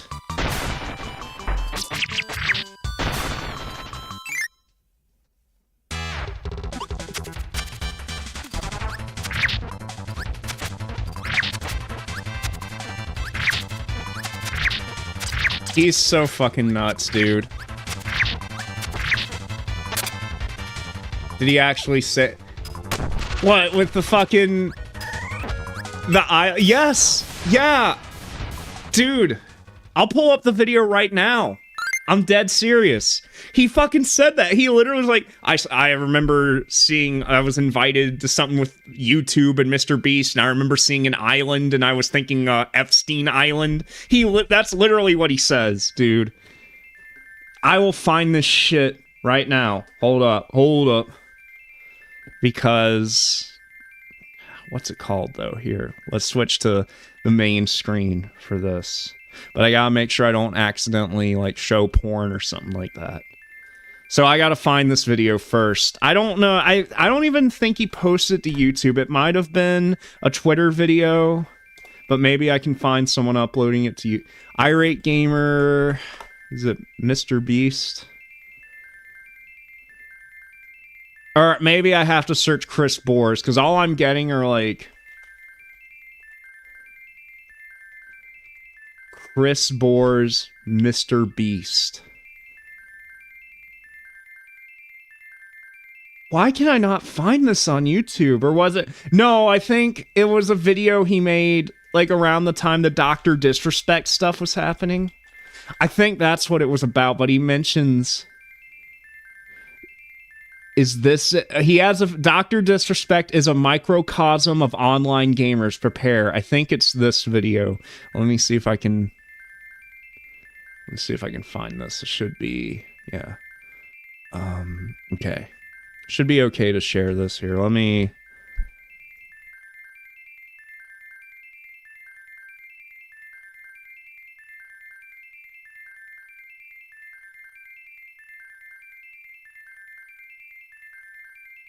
Oh, well.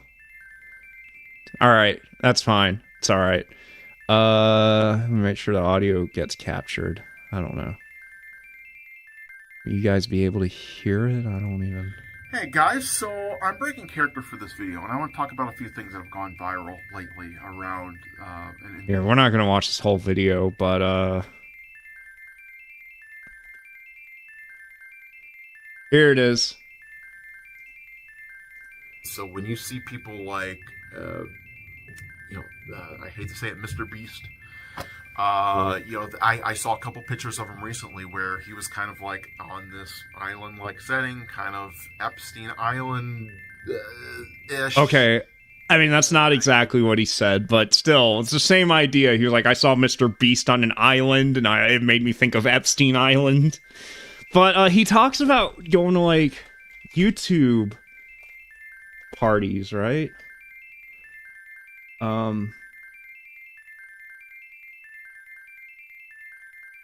Doesn't he? He talks about how, like, YouTube was having, like, pedophile sacrifices and stuff like that. To be honest, the way the world's going, maybe he's not wrong. Come out, and I'm hoping it's sooner rather than later, about what these guys are up to. And I know I'm probably going to get a lot of crap for this. You can make fun of me, whatever, but I know just what I've seen.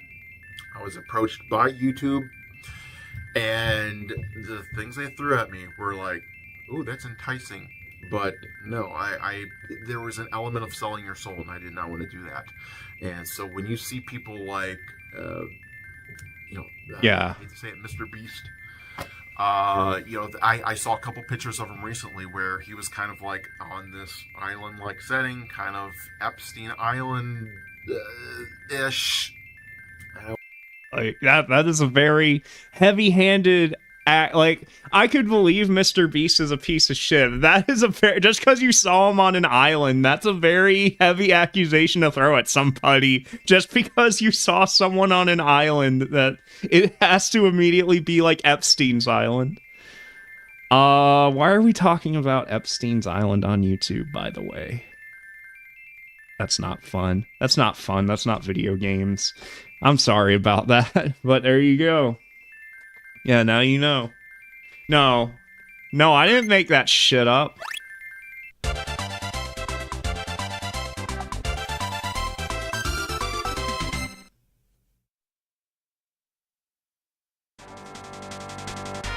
How could I make up something so fucking...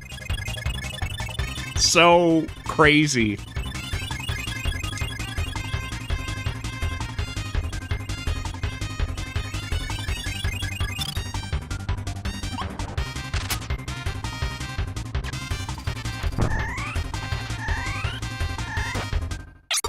So Mount DDD, is that a stage or a command?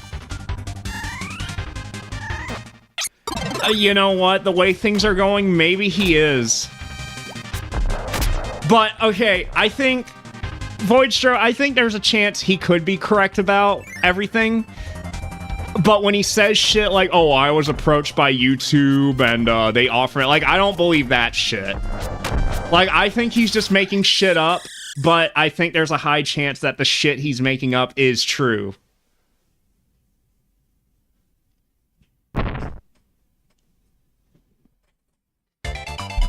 Like, sadly, you could tell me that, like, YouTube, that fucking Susan Wojcinski or whatever was, well, I would never fucking slander Susan Wojcinski on a YouTube live stream. But you could tell me certain things about her, and, like, I would be willing to believe it, you know?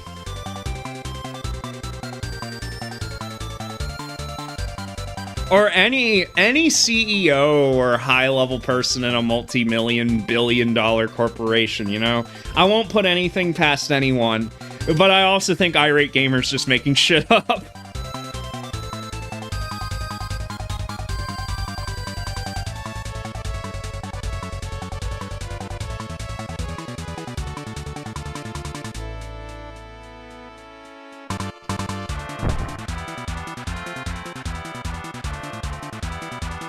But something broken clock.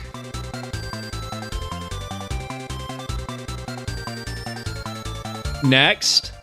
The fuck you mean next? Next. Are you at the fucking DMV? Next. Like, what the fuck is that, Kirby? Fuck you. Next?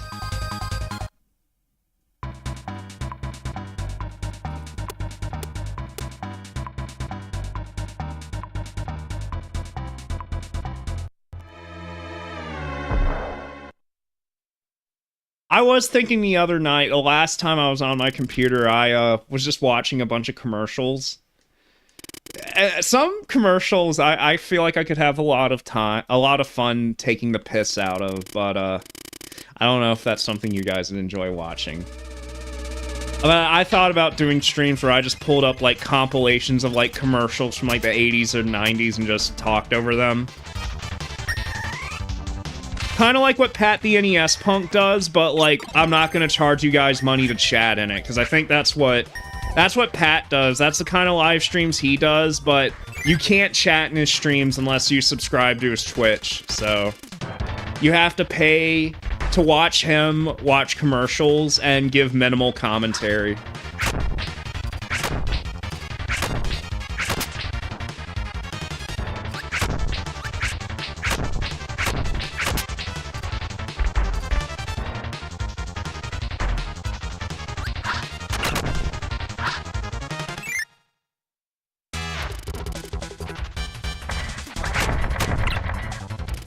But whatever works, you know? Damn. This is the Walmart lobster.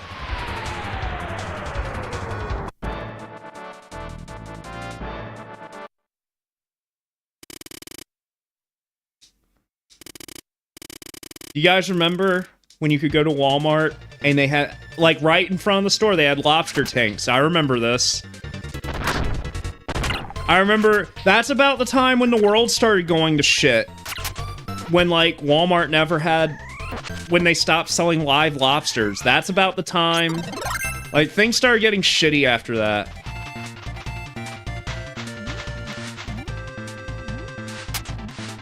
Yeah, I probably did. But, you see, I have the schizophrenia, so I don't remember if I did or not. I don't remember what I did. I honestly don't. What did I have for breakfast this morning? I think it was probably Greek yogurt and blueberries. That's typically what I have. I don't know for a fact, though, because, like, on my days off, I get up, eat my breakfast, try and get my exercise, and then I go home and fucking goon until I'm unconscious. And I'm just kidding. Or am I? Because I've found that, like, if you get depressed about things, if I start to get my own feelings, a good way to, like, kind of not be depressed is to goon. Allegedly.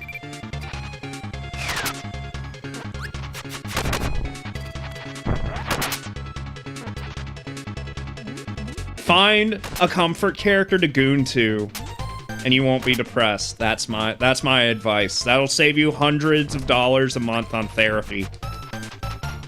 That's what the therapist won't tell you. They won't tell you to just, like, find a comfort character to goon to.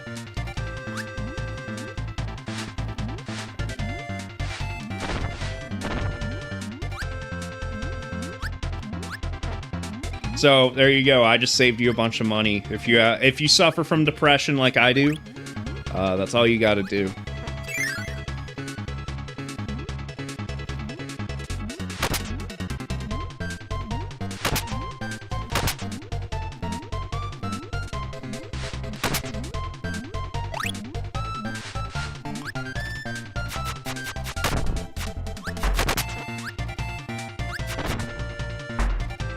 Oh, did I talk about this? I don't know. I found a very important piece of Sonic media that I thought was lost media, and it almost is. But I fucking downloaded it before it became lost media for real. Do you guys know the fucking Richard Kuda Sonic movie? You guys remember that shit? Do any of you guys remember the fucking animatic that Richard Kuda made for his fucking movie? And the orgasm noises he put in it? Does this resonate with anyone? Is this a familiar tune for people? Because...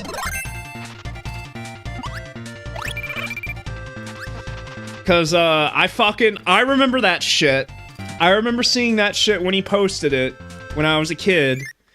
And everyone fucking made fun of that shit. Sonic being penned up against the wall and going, ugh.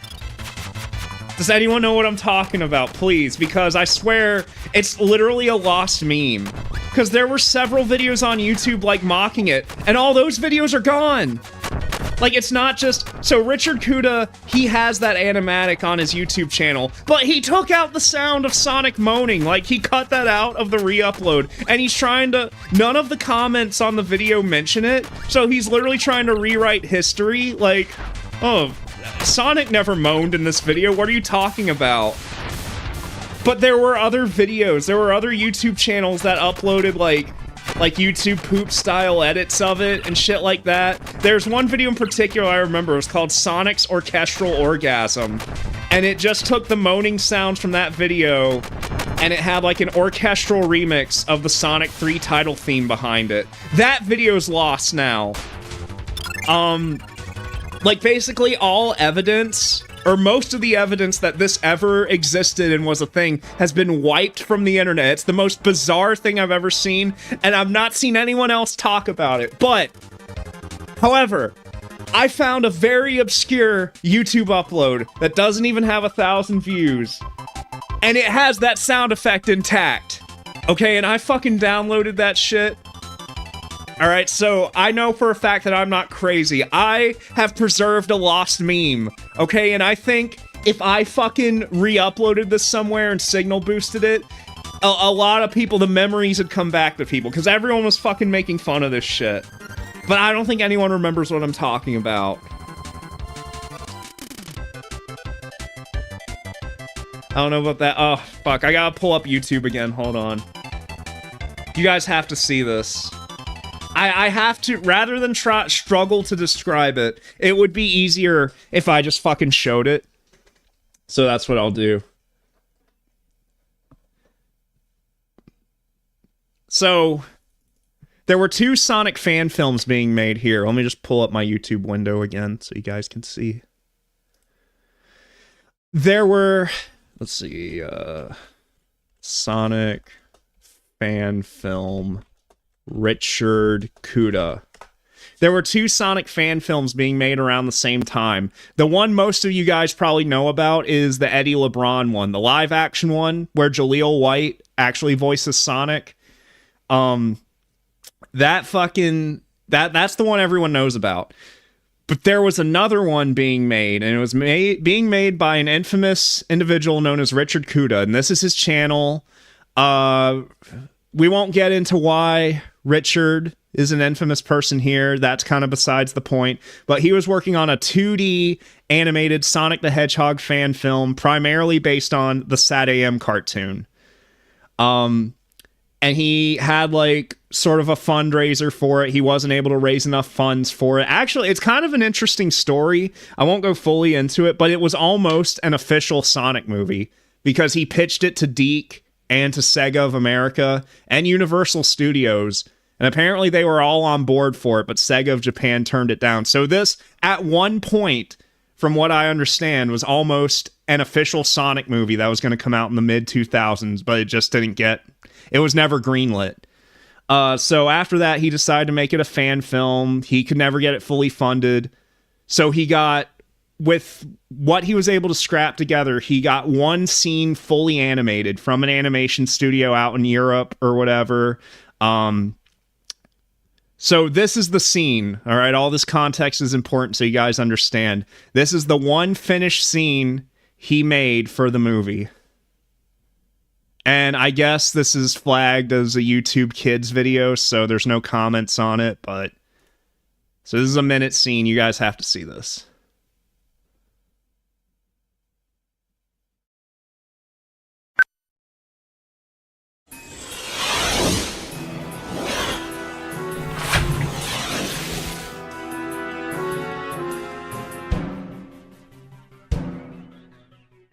The fear in your eyes indicates weakness. And if I may quote Charles Darwin, the weak is preyed upon by the strong. Terminate him! Sonic! No, Tails. Get out of here, guys. Sonic, you can't be serious. He's too much of a match for you to fight alone. Now! Come on, Tails! It's about to get messy in there. So yeah, a side note, it's not really relevant, but fucking Spax 3 was originally going to be the voice of Sonic in this. But that's it. That's the only fully completed scene that was ever made for this. Yeah. Charles, yeah, that's a very infamous line. If I may quote Charles Darwin. Okay, so he posted this fully finished scene, and shortly after, he posted an animatic that shows a brief bit of the confrontation between Sonic and Metal Sonic, and this is it. So, in the original upload of this video on Richard Kuda's original YouTube channel, because this is like his current channel, and this was like a re-upload he posted like 4 years ago, you will see there's a frame where Sonic is pushed up against a wall by Metal Sonic. And in the original upload, the voice actor, for whatever reason, makes like a like he's having an orgasm. And I'll show you guys. You guys should be able to notice the frame that corresponds with that sound. However, this upload cuts out the sound.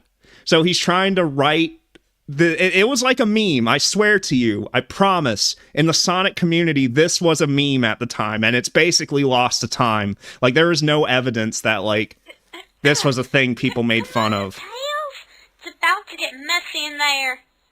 No! I won't leave him! Let's rock, metalhead.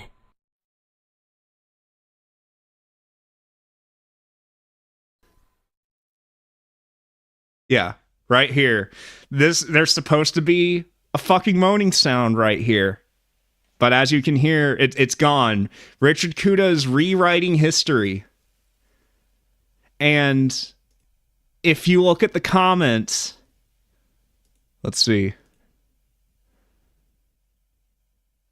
Yeah, nobody's mentioning the fucking...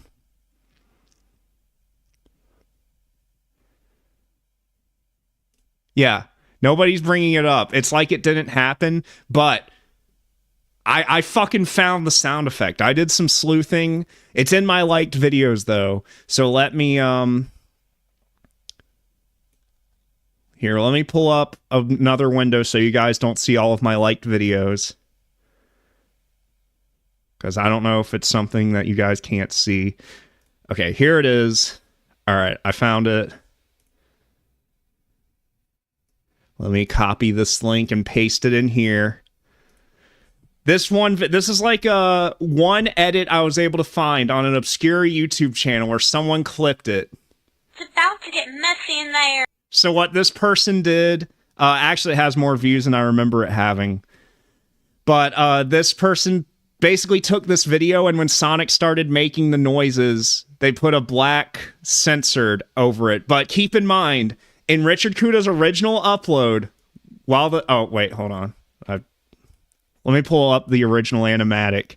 I'm gonna keep the visual of Sonic's face up when the sound effect plays, so you guys get the maximum effect. So let me just, there it is. There it is, okay. I'm gonna illustrate for you guys why this was so funny, alright? Get ready for this. It's about to get messy in there. Let's metalhead.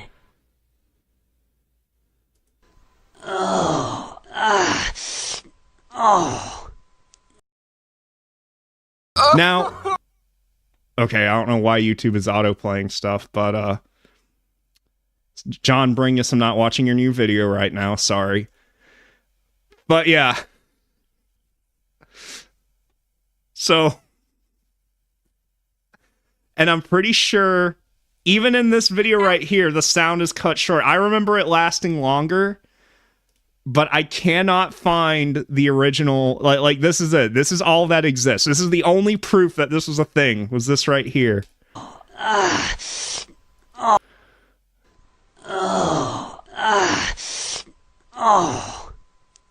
And accompanied by this frame, too. Like, it's the combination of this frame and the fucking noise, like... But this is literally a lost meme. Like, everybody fucking made fun of this shit back in, like, 2011, 2012, and it's basically been forgotten about. So, now you guys know. Alright, have I revived a meme? I don't know. Is it really a meme if no one else jokes about it?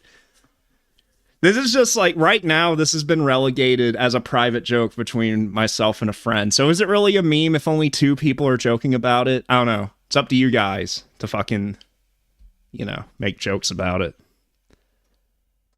Revive it, okay? Fuck 6-7. Let's bring back fucking, oh. I know, dude. I swear to you, I really wish that fucking...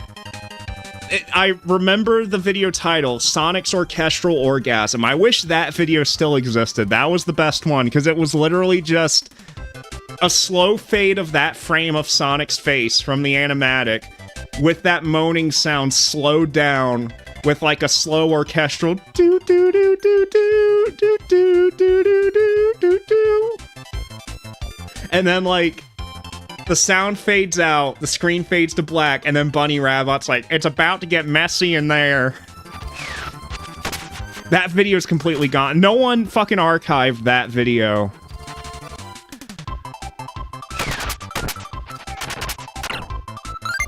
Wait a minute. Oh, I think I fucked up Revenge of Meta Knight because I don't think I had it paused, and Revenge of Meta Knight's on a fucking timer, so I screwed that up. Okay. All right, well, that's okay. It was important, though. I mean, you guys have played Kirby Superstar like a million times. I had to show you guys something important. Okay, a lost meme, it's important, okay? That's important lore that you guys are now privy to.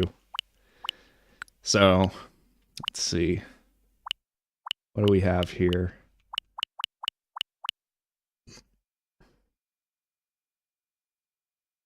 Man, it's heartburn, man. Fuck.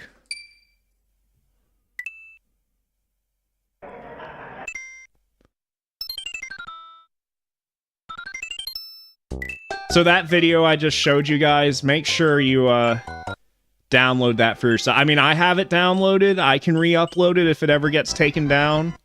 But, make sure you guys download it too. Don't let the flame die out. Because I have it downloaded, but, like, if I die in my sleep of a heart attack tonight, like, you know, then the video's gone forever if it gets taken down off of YouTube, so... Well, I guess this stream also, you know... You guys could pull it from the stream if nothing else.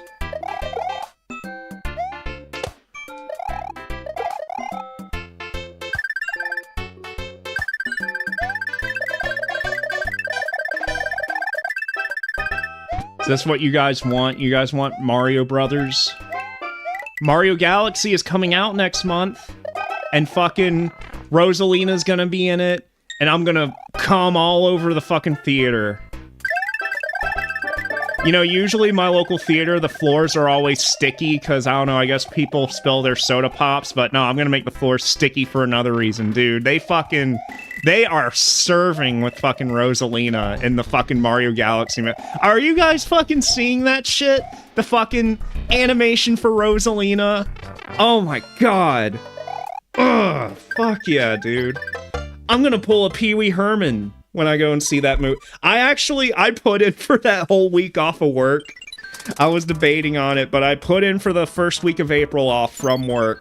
Because I was, that's another reason why I've been so depressed. I was supposed to have a week off from work, like, last month. But I held off on it because I was scared of, you know, the winter weather and stuff like that, and I wanted some PTO to fall back on. But now that we're leaving winter and going into spring, I decided, well, I'll take the first week of April off, and I guess I'll see the Mario Galaxy movie either opening day or, like, the day after it comes out. If they don't have, like, a matinee screening, like, the day of. Because I prefer seeing movies on matinee screenings, not like... I don't like going to the movies at night, because, you know, matinee screenings typically aren't as crowded. But I'm gonna make those fucking floors sticky with fucking Rosalina, dude. Dude, okay, you know what no one's talking about with the Mario Galaxy movie? I don't know if you guys have seen it. Fucking... They have Mario 2 villains in it. It's gonna be just like the Super Show, dude. Like that one trailer they showed at the Direct, you could see Mouser for like a couple frames. Mouser in 3D. Dude, that's a big deal, okay? Shy Guys, yeah, Shy Guys and Sniffits were in like the first movie, but whatever, okay? Shy Guys and Sniffits, they're like normal Mario characters now. They got fucking Mouser, I'm pretty sure I saw like Claw Grip too in the background. It'd be fucking crazy if Wart was in the movie, dude. If there's like a part where... Dude, that movie can't just be another 90-minute movie. They're gonna do so much shit in it. It's gonna have Yoshi's Island shit. I saw, like, a part where Mario and Luigi become babies. Like, of course, they have the Galaxy shit. Rosalina's there. There's the fucking Mega Leg, Bowser Jr. Like, how the fuck are you gonna, like, cover all this in 90 minutes, dude? That does have me a little bit concerned. I feel like it's just gonna be, like, a constant barrage of member berries, but... It also, flip side of the coin, it has a potential to be like a fucking amazing, badass movie for like an actual Mario fan, okay? Because I see the fucking negative ninnies on social media being like, oh, this is just a kid's movie for fucking babies. Like, you're a fucking man-child if you're excited for this. No, I am fucking excited for this. You know why? Because there's 3D Mouser. 3D fucking Mouser, dude. Like 3D Mauser, 3D Claw Grip. Maybe they'll have Tri-Clyde too. Oh, are you talking about like the needle drops? Like in the first movie where you say? That probably was my only criticism with the first movie. Was some of the needle drops were a little bit unnecessary. Like the overuse of licensed music, but they don't need licensed music for this one, okay? The fucking first movie was a fucking huge success, so they don't need to fucking... Like, the reason they put all that music in there was to sort of, I guess, normalize it for the fucking parents that don't give a shit about Mario. They don't have to do it, though, this time, because they know it's gonna be a success. Everyone's gonna come in and see it. So I hope Brian Tyler gets to really shine in this, because the actual music he composed for the first Mario movie was incredible. Like, that dude, like, he fucking gets it, dude. And I'm so excited to hear whatever new music he composes for Galaxy. Like, I'm gonna be so fucking happy. And I'm not even ashamed to admit it. When I saw the first Mario movie in theaters, like, I fucking cried, dude. I'm not even, like, some people are probably watching this right now and they're gonna make fun of me for that. They're gonna be like, this is the guy who cried at the Mario movie. Yeah, I fucking cried. You know what? Kevin Smith cries while watching Marvel movies, alright?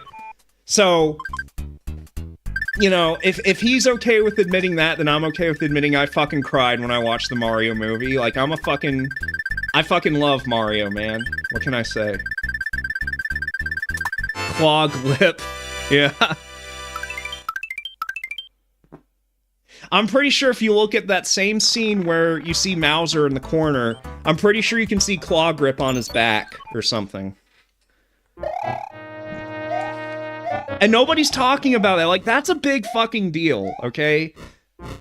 Because correct me if I'm wrong, but Mauser's never been in any game outside of Super Mario Bros. 2. That's basically a deep cut at that point. I mean, yeah, he was a recurring character, a recurring villain character in the Super Show, sure. Because that show pulled a lot of elements from from Mario 2. But as far as, like, video games, you know...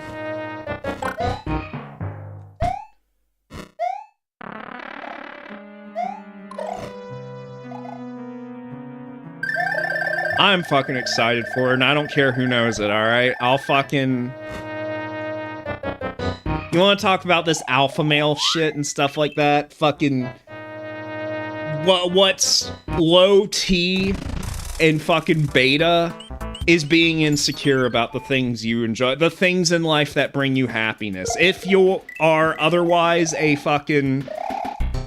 fully functioning adult who contributes to society, you pay your taxes and shit, you work a fucking day job, you work your ass off, okay? You're entitled to like whatever you like, okay? Within reason, okay? Like, you know, a grown-ass man who watches Barney and Blue's Clues and stuff like that, okay, yeah, you have reason to side-eye them, but you know what? Mario and Sonic and stuff like that, they're for all ages, okay? They're not just for kids. They're appropriate for children, but they're not just for children, okay? It has appeal to everybody, and it should appeal to everybody. Like, you shouldn't have to be like... Like, it sucks. I shouldn't have to, at work, like, talk to a manager about it and be like, yeah, I know, it's stupid. I'm a grown-ass man watching Mario. No, like, I shouldn't have any shame in that. Mario fucking rocks.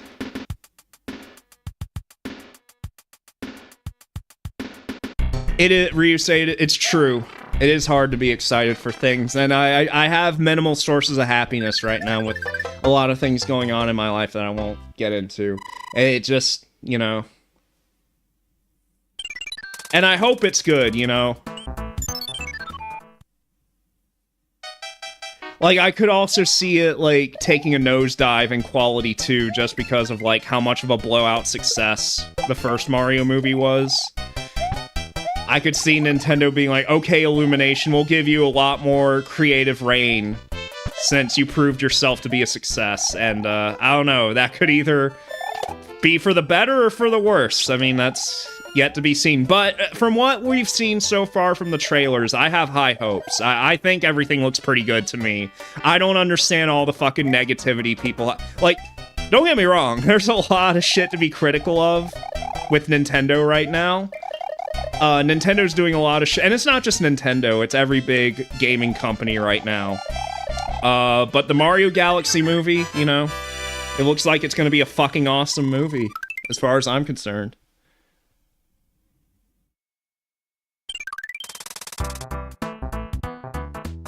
Brigandine Abyss in the Star Force collection, yeah.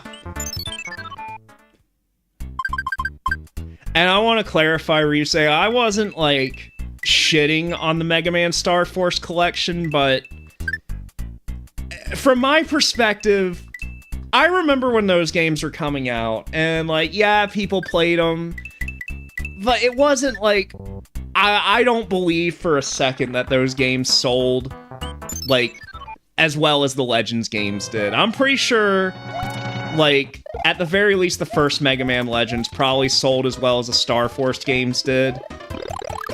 I just think that for whatever reason, Capcom is intentionally... Like, I feel like if you're going through and you're making collections for all the Mega Man sub-series, you would do Legends before you would do Star Force. That's what's kind of bothered me from the beginning. You know, I've never played Star Force. I don't know anything about Star Force, so I'm not shitting on the games. I'm sure they're good. But, we needed a Legends collection before a Star Force collection. Like, that's the fucking... people seem to be kind of okay with it because they're saying, well, Capcom's probably looking at it, and they're looking at the sales of Mega Man Legends from back in the days, and I'm like, why are we considering sales data from decades ago? It doesn't matter. Like, this is the hard truth people don't understand. Like, Mega Man games in general in the 80s and 90s were never huge sellers. Huge sellers. Sailors? Mega Man's a sailor. He goes out to sea.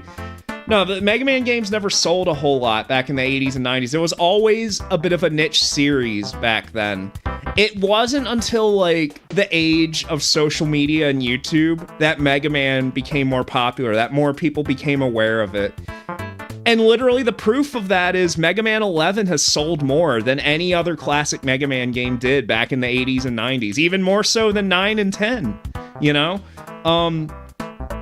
That just proves it right there. We're in a different world. More people are aware of Mega Man. Like, if they made a Mega Man Legends collection today, people would buy it. It would sell, you know? Like, I don't understand why there's hesitancy, you know? I'm pretty sure, like, if you look at the legacy collections for the classic Mega Man games, those have sold more. I'm sure those sold more than Mega Man 2 did on the NES back in the day. Like, talking specifically about the sales data from the 80s, and in America specifically, you know. Japan's a different story, but if we're talking specifically about America, like, Mega Man was always a niche series. It was never, like, this huge well, I guess combined they sold millions of units, but there was never a single Mega Man game that was, like, a blockbuster. There was never, like, a fucking Super Mario Brothers 3, like, level Mega Man game in terms of, like, breakout success.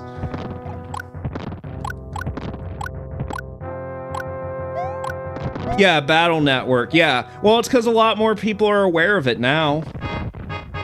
I mean, there's more Mega Man fans now than there were back in the 80s and 90s.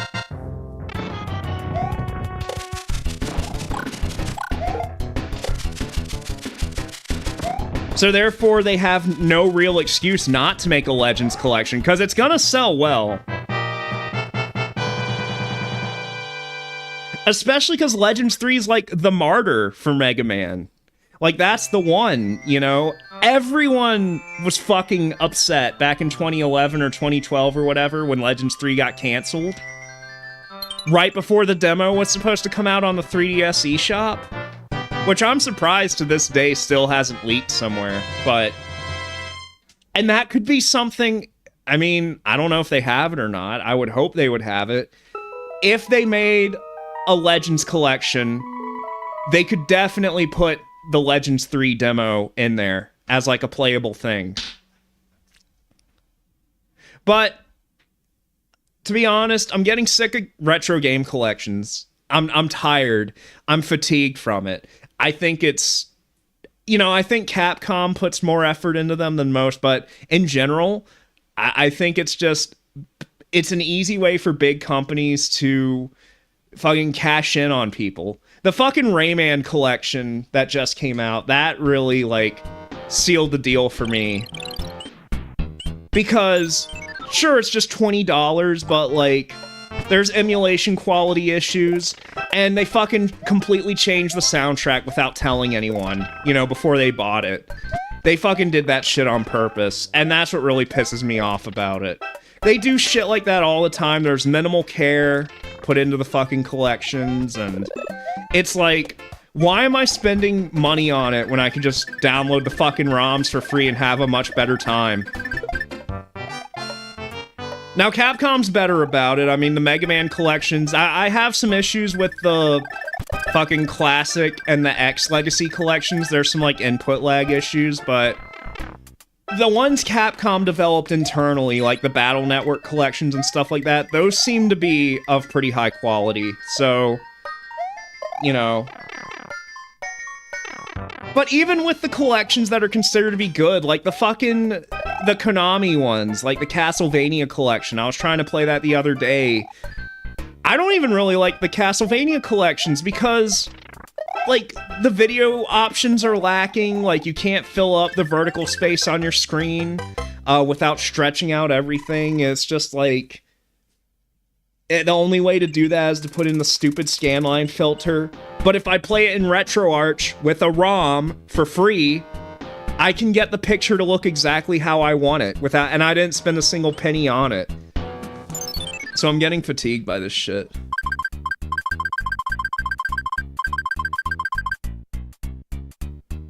Yeah.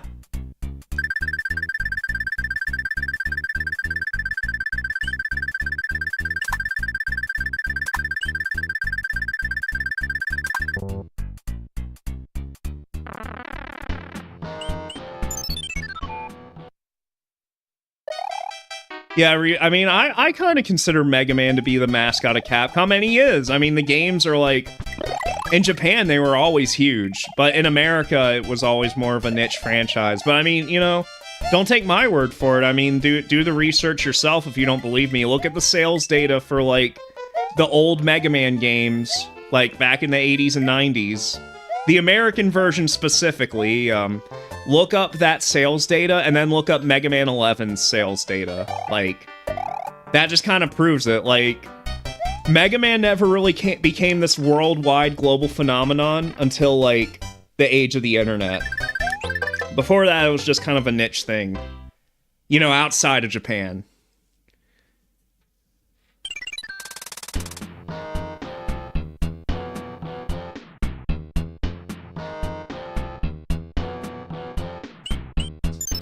And I saw the Star Force collection was doing some cool things, like, they're gonna let you play with English subtitles while having the Japanese voices, which is cool. I mean, I'd probably, if I played them, I'd probably just play with the dub, to be honest with you, but, it's nice to have that option. I guess that wasn't an option in the original games. And, you know, that's obviously more effort than what Nintendo's doing. Hey, you want to play Pokemon Fire Red in Spanish? Fucking idiot.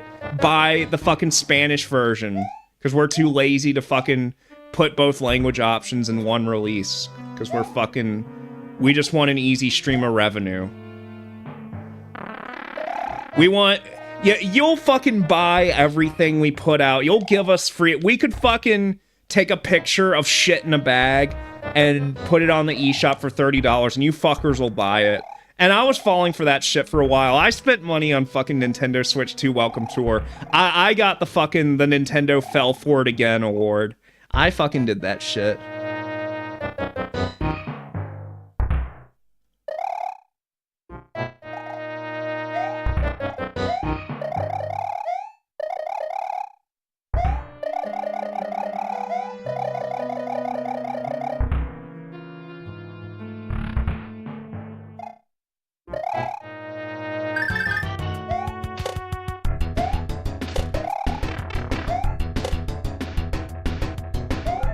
I just realized I forgot the first whistle.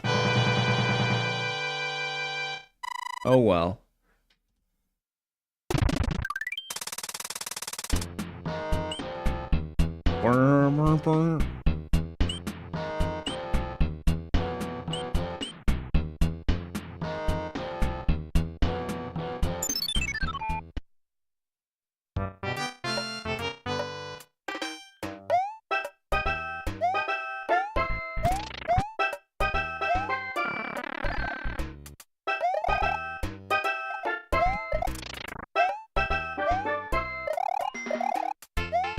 Yeah, just download the ROM, dude, like... Download the ROM and fucking play it on your PC, play it on your fucking phone, your fucking Steam Deck, your fucking Retroid Pocket, like... Fuck that, dude, like... It doesn't even have online! Like... I could maybe justify it if I was like, okay, if I bought Fire Red and my friend bought Leaf Green and we could, like, battle online and trade, like, each other's Pokemon online, I would consider doing it, because they're enhancing functionality for, like, the modern day. So I could maybe see myself, like, okay, yeah, for $20, you know what? I'll get the slightly modernized Fire Red and Leaf Green. No, it's functionally the same as just downloading the free ROM and playing it on your PC or Steam Deck or whatever the fuck. Like, that shit makes me so mad.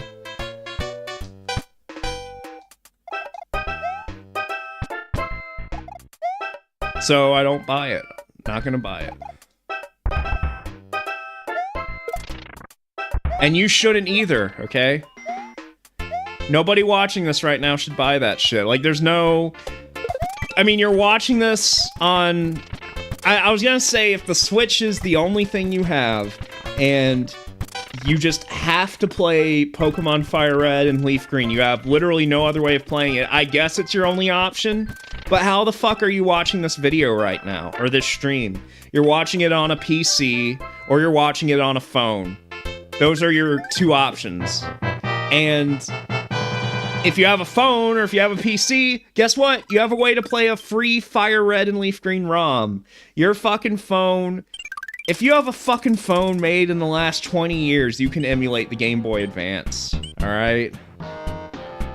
And PCs made in the past fucking 40 years can fucking play the Game Boy Advance. Are you kidding me? No excuse, honestly.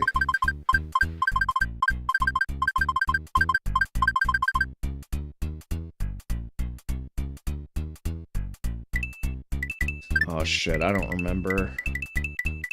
My memory's so bad.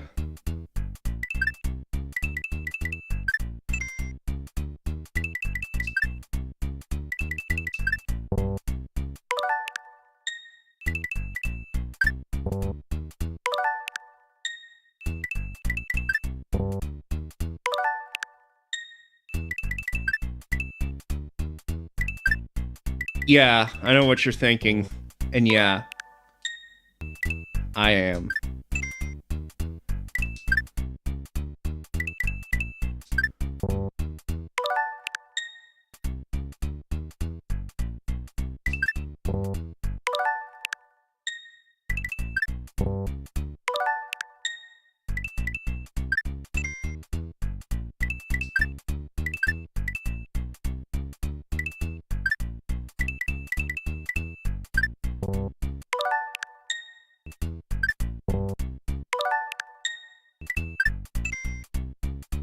Yeah, we're doing this.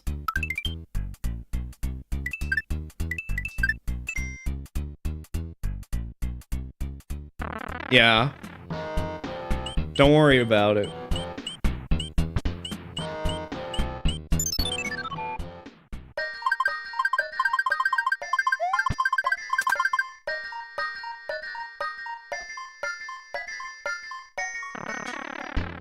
Like, Galaxy 1 and Galaxy 2, that shit was pretty bad, but at least it's like, I can stomach, like, spending $60 just to get Galaxy 1 and 2 on the Switch. Like, I can stomach that, I think. Like, it's still shitty, but, like, you know, it's whatever. Like, I can deal with that. It's like, whatever. You want to get those on the Switch? Okay. I can forgive that and not get that mad at it, even though, like, there's still issues with it. But fucking... The fire red and leaf green shit, that's literally indefensible. Literally no defense.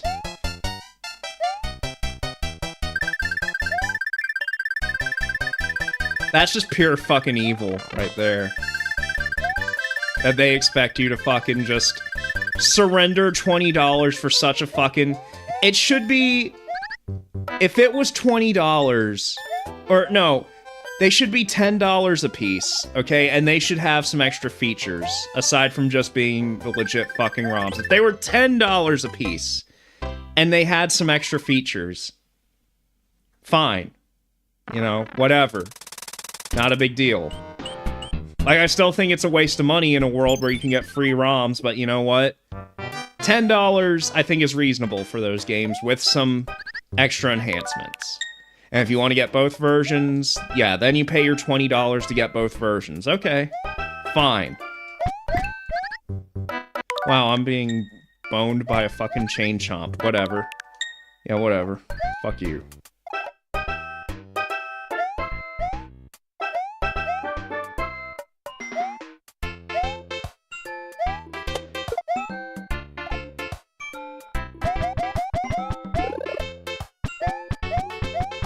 Whatever, don't worry about it. Don't worry! Oh, okay, cool.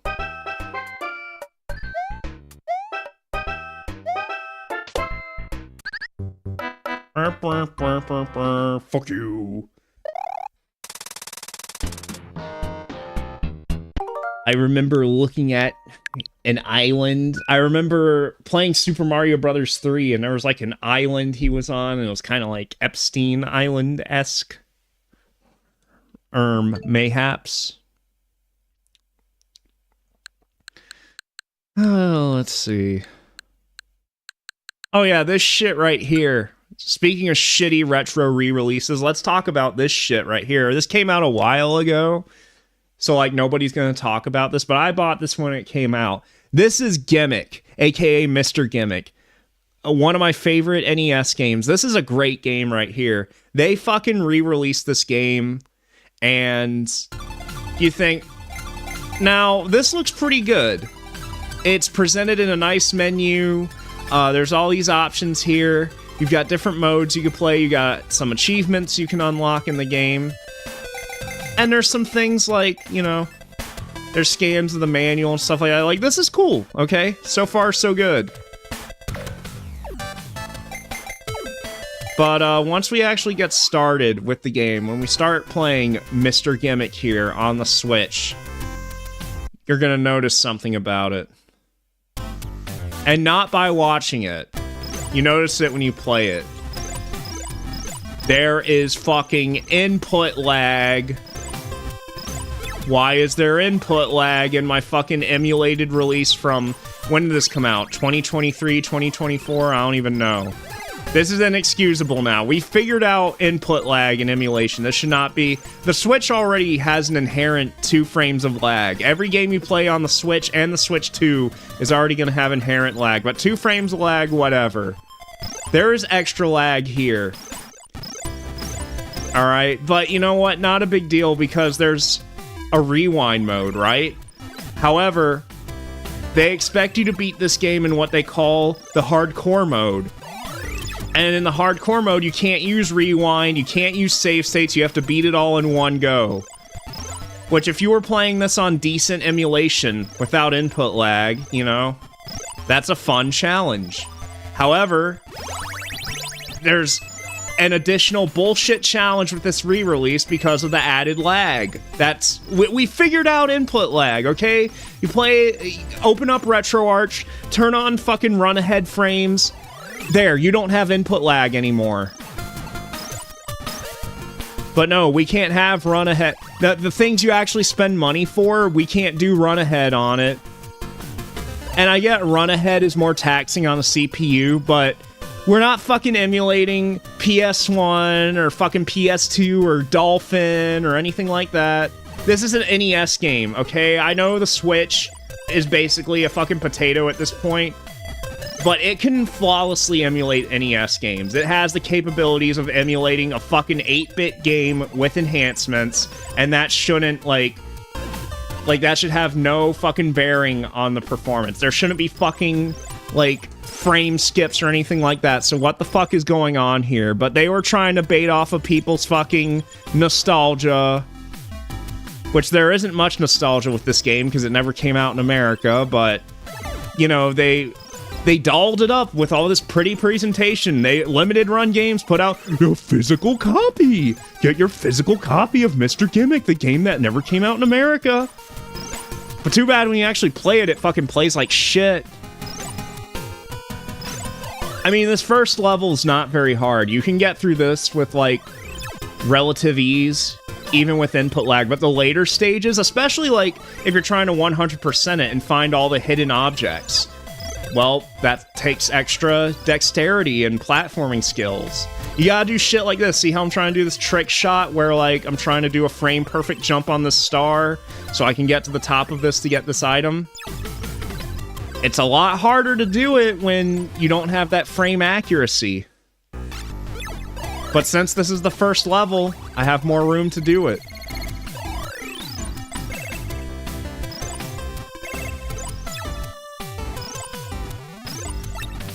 It's a shame, because this is such a good game. But it's marred by all these issues.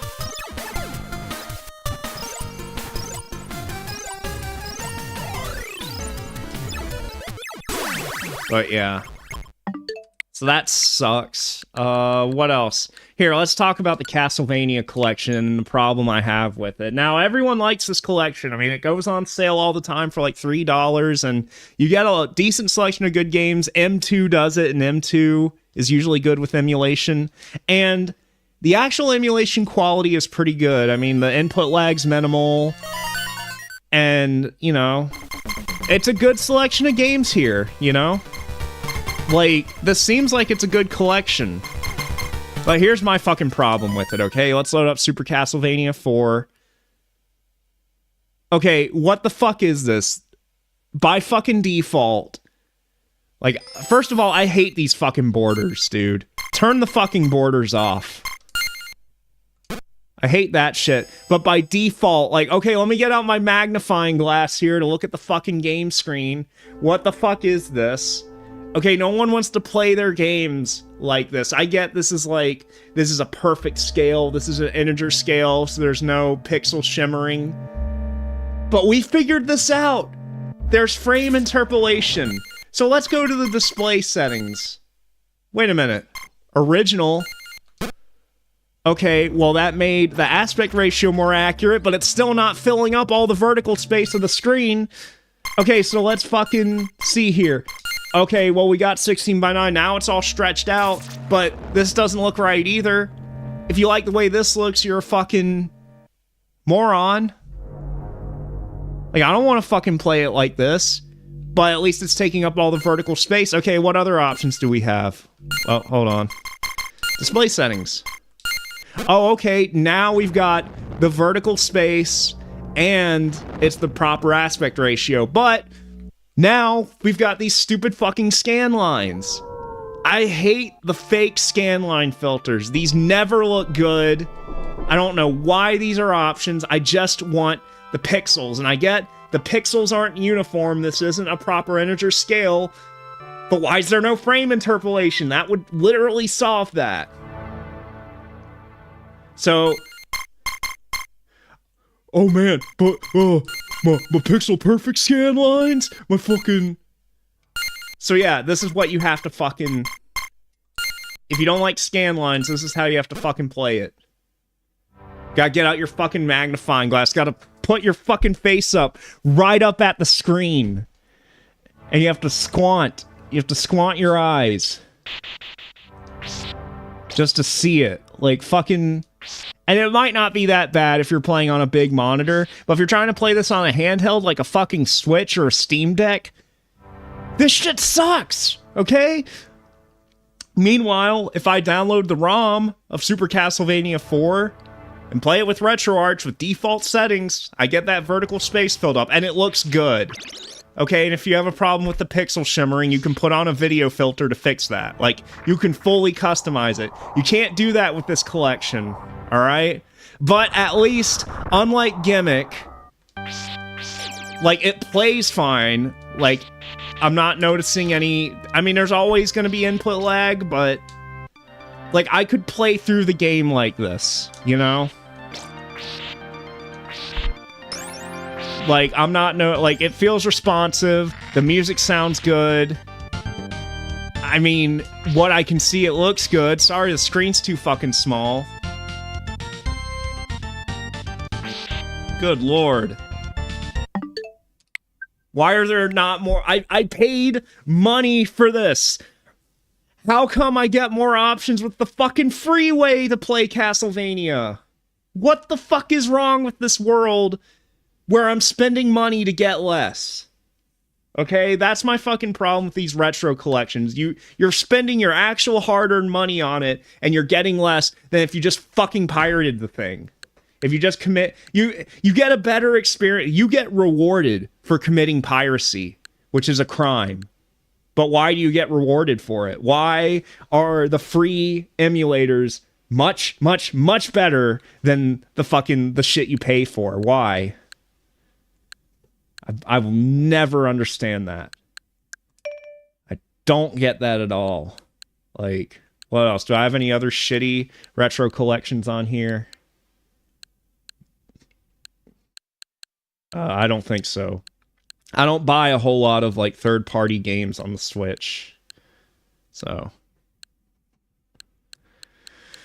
yeah.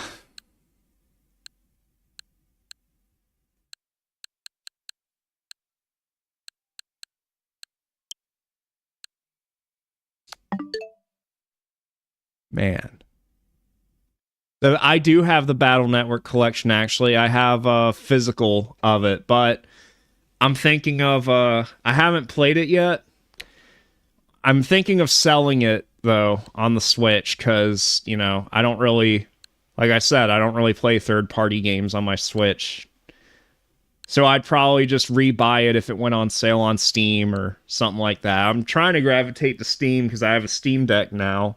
So I'd rather have all my games there, but I don't know. But yeah, I have it as of now, but it's a physical copy that I'm considering selling, like everything else in my collection.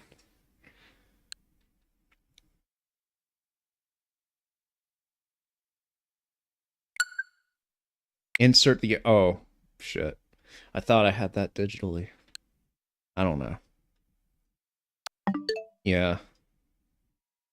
I just, at the beginning of the month, I gotta make sure I get all my bills paid, then my rent paid, and then it's like... I can't really justify spending money on video games right now, but, you know. But I still got it physically. If I'm ever curious, I guess I could just pop it in. I got other games I can sell before that. Yeah. I heard it's good. What to play? What to play? What shall we play? I'm gonna get up and stretch for a minute. I'm gonna fucking, yeah. Let me get up out of my chair and just stretch for a fucking minute. I'll be right back.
All right, I'm back, PewDiePie. Let's see. Let's fucking play Sonic Mega Mix Mania. How about that? Let's do that. That seems like fun. Although I'm on the wrong screen for that. So let me change back to this. And yeah, let's do it. Let's see, do I need to launch it from Steam or let's see. From the Cleveland Steamer.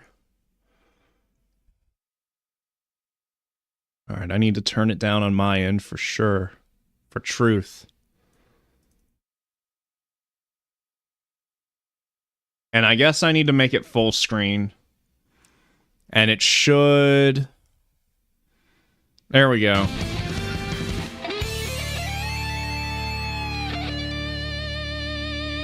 Alright, let's try this out. I just got this mod installed. I haven't really messed around with it, so let's see. Dude, I remember messing around with this mod. I remember when I had a Sega CD, like an actual Sega CD. One of the first things I did was I downloaded the Sega CD version of Sonic Mega Mix and fucking played that on it, on a burned CDR. Because it started out as like a Sonic 1 ROM hack, then it got ported to the Sega CD, which was really cool. So there's Mega Mix mode and there's Classic mode, and I don't know, like I'm not sure what the difference is, but I'll start on Mega Mix mode because, I mean...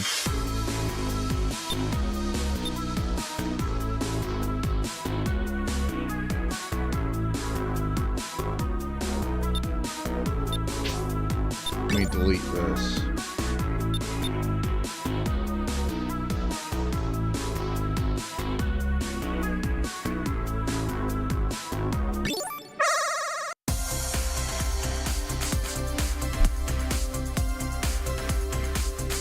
Alright, tutorial. Let's learn the new stuff, whatever that is. Alright, we got a jump dash, homing attack. That's so cool. Just like the original. Light speed, okay, B. Is it gonna actually be B on the fucking... Okay. I didn't know what B it meant. It means Xbox B. Okay. Red rings. Okay. How do I... Alright, I guess I can't get that. Tutorial finished. Alright. So we got new moves. Got a homing attack, light speed dash, and there's red rings in every stage.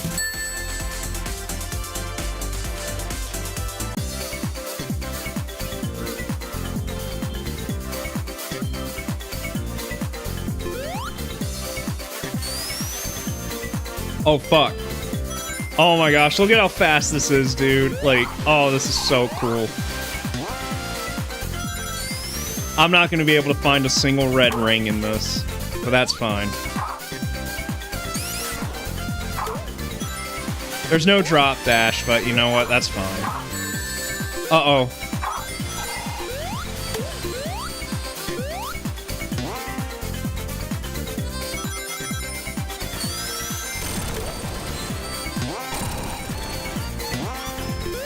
I love the new animations, by the way.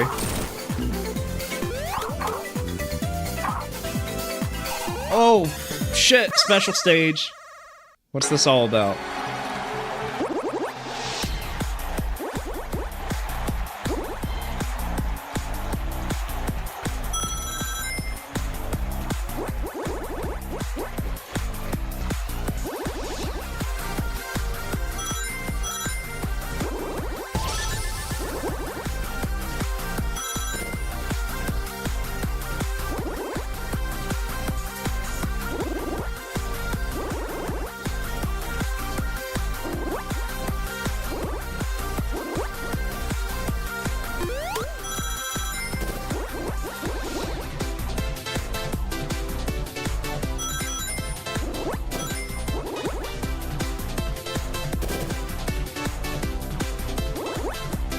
Come on, get it, get it, get it.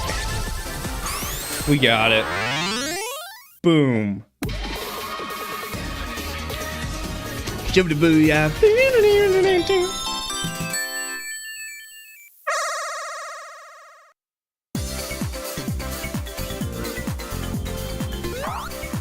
This is so cool. It's like playing a new 2D Sonic game.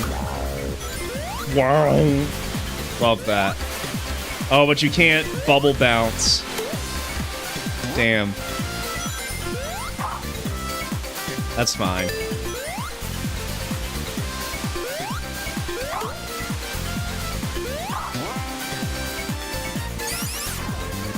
Oh, that looks like a breakable wall. I guess it's not. Alright. Whoa. Okay. Is there, like, a different button for the double jump? Or... Well, there's no double jump. What am I saying?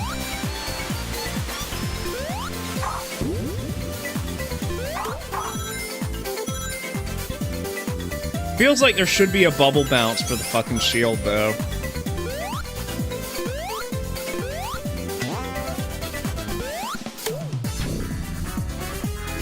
Alright, fire!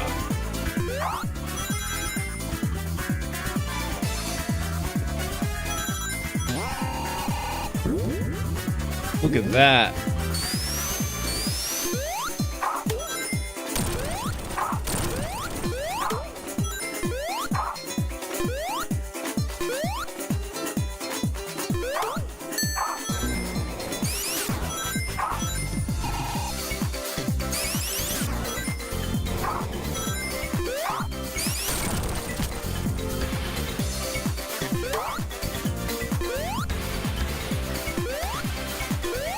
This is so cool. Even if I suck ass at it.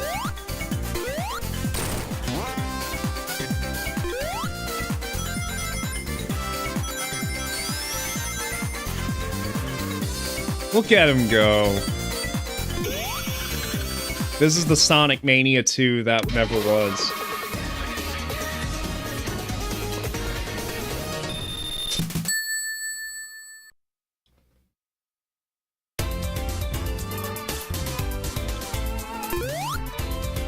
Ah, look at the leaves. That's so cool.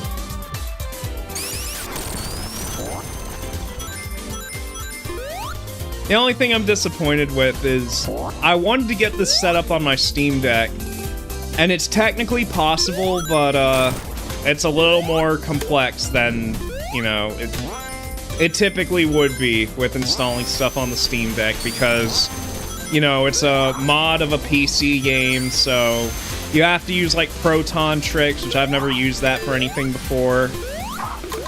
So it looks like it's a whole process, so... Because this is, like, the type of game I'd love to play on my Steam Deck. And it is possible, but... You know, it's a whole process I'd have to go through to get it on there. Because I got a bunch of Sonic games on my Steam Deck. I've got, you know, Sonic 3 AIR. There's like a Linux native version of that, which is great to see.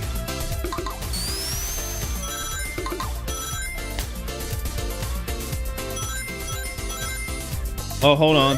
Light speed. Fuck. Fuck that up. Damn. Oh, wait, no, I was hitting the wrong button. That's why. Okay, well, I screwed that up. Oh, well.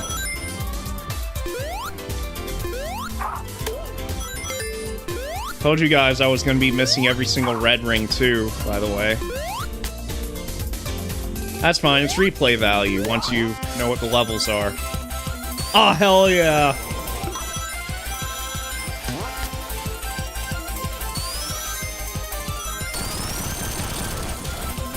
This is such a good remix.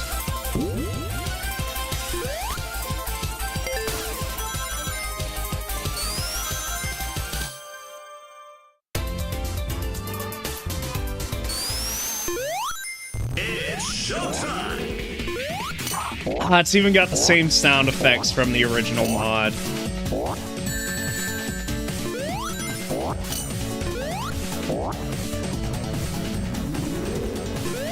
Well, damn, I can't get up there.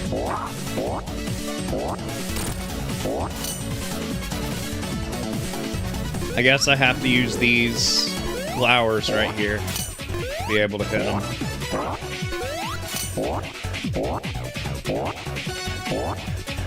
How the fuck? Okay, this is kind of dumb. Come on. Alright, this boss kind of sucks. Like, what is this, bro? What is this, bro? Come on. Like, there's a lot of cool shit here, but...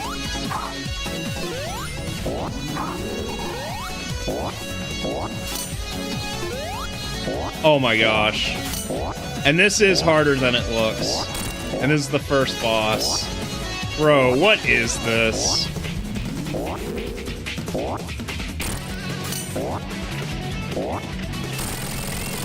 Alright, there we go.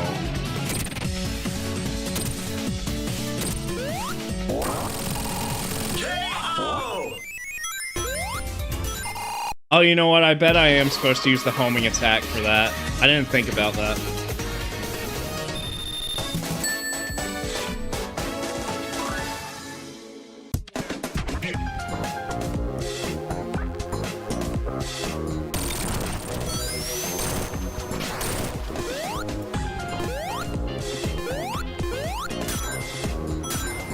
Look at that. You just gotta remember all of Sonic's new tricks that he has here.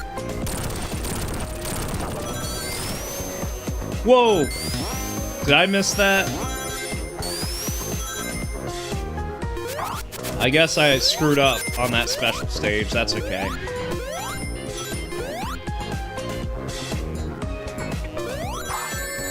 Oh! Light speed, duh.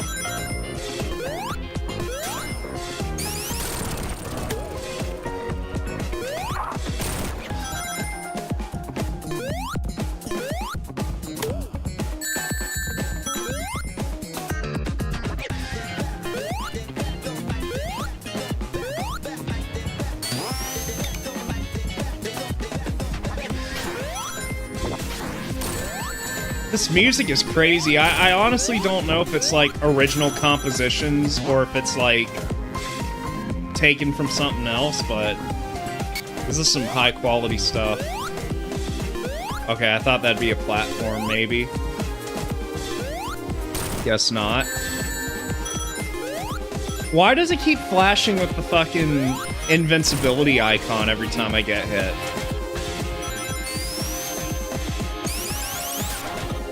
I don't know what that's about. Oh, okay. I can see the special stage ring again. So maybe I have another chance.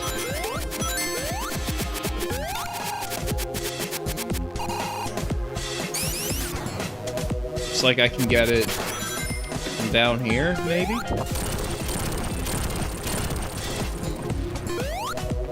Oh, okay, there it is. Shit.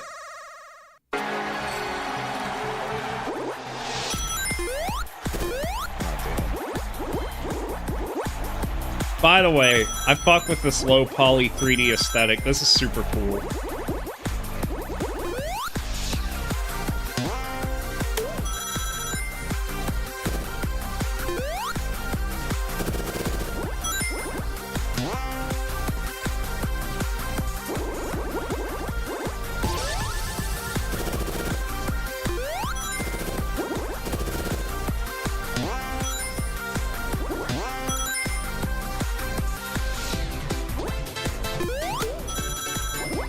Man, I can't even see the UFO.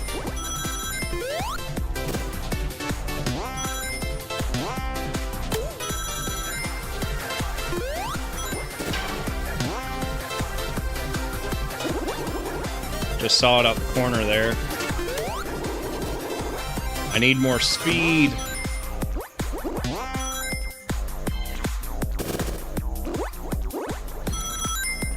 Come on, blue balls.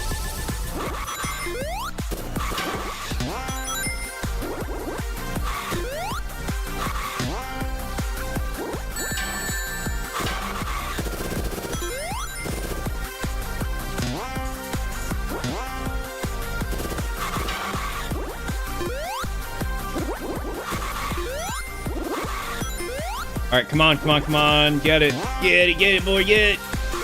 Oh, haha, we got it. Ladies and gentlemen, we got him.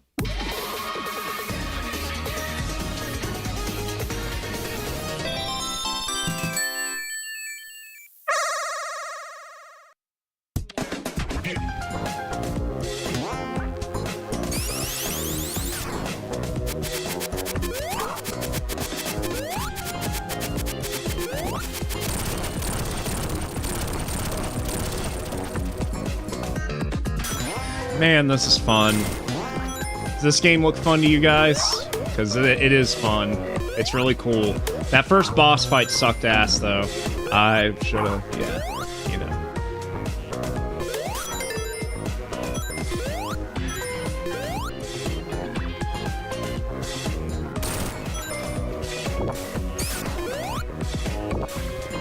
How do I get there?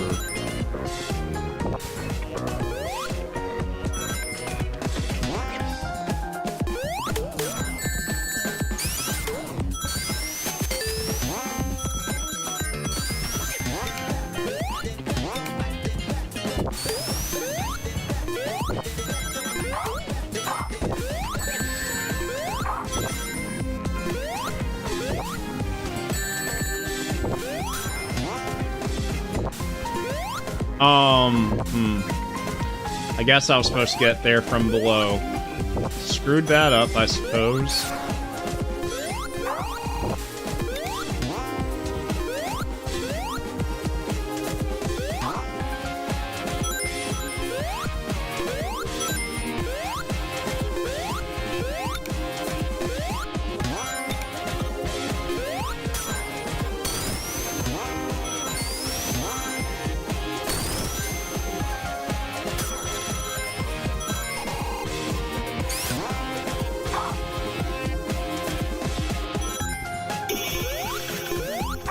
Aw, nice Altered Beast. Look at that. Sorry I'm not talking much, I'm just taking this in too. It is also getting kind of late, but... I don't know how much of this I'm gonna play, because I still gotta shower and get ready for bed to work for evil billionaire pedophiles tomorrow. It's sad. Such is life, though.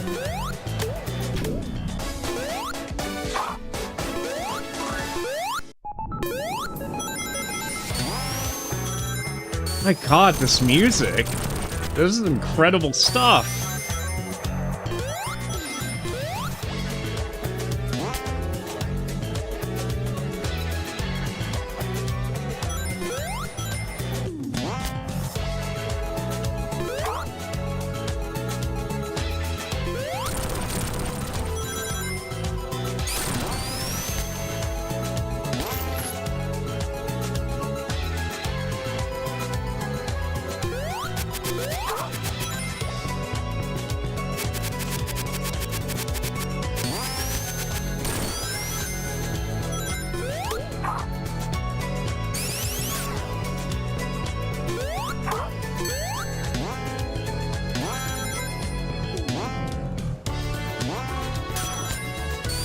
Got him.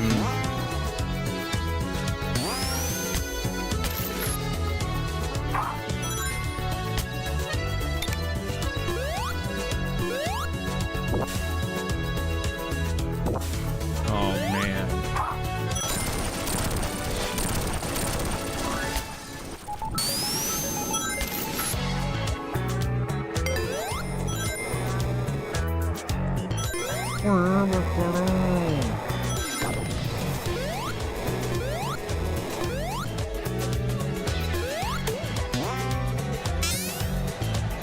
What is that? Why is it constantly showing that icon? That's what I can't comprehend. Dude, I love the Altered Beast statues around here.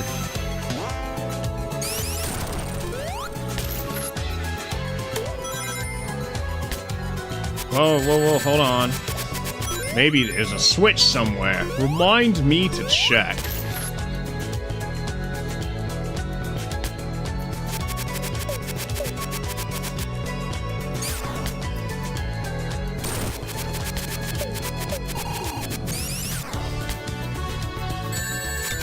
Oh, there it is. Well, not the switch I wanted, though.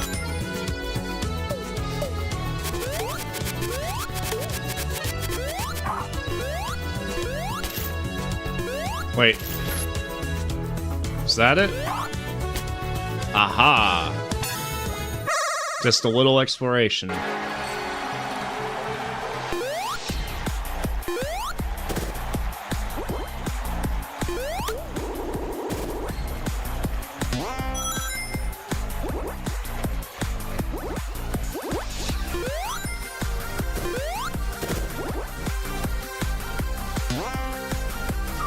What?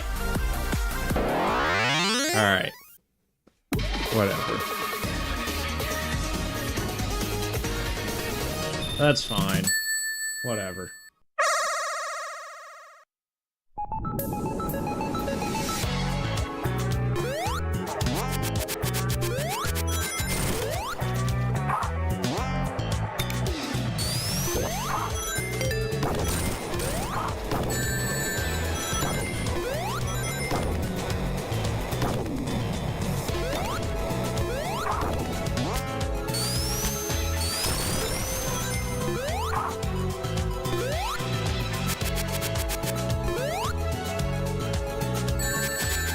Come on, bro. Fuck is that?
Damn, first death. Shit. I'm chilling with this music right now, dude. Like, I fucking love this. I gotta see if the soundtrack is, somewhere. Unless it's just pulled from other games, I don't know.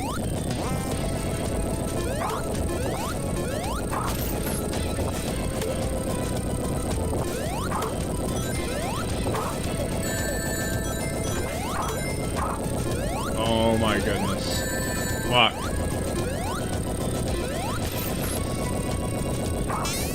Damn. This is gonna get the better of me, for sure.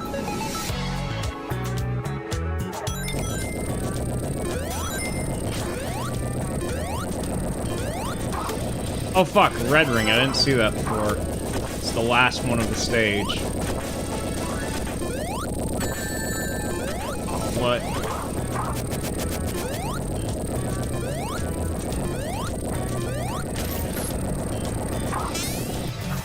The way jumping works off of that hook, it doesn't work quite right. That's why I keep getting into those spikes.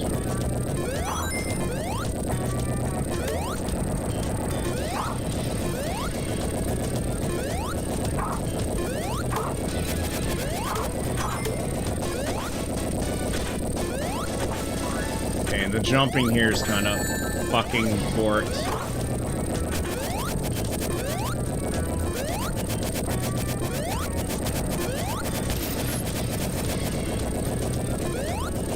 There we go. I will not let that get the better of me. No, sir.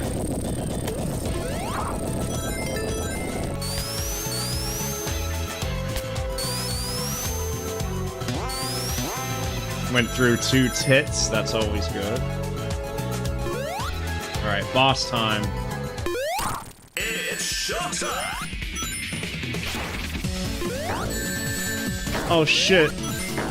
It's made of Pokeballs. Alright, I guess it doesn't aim up.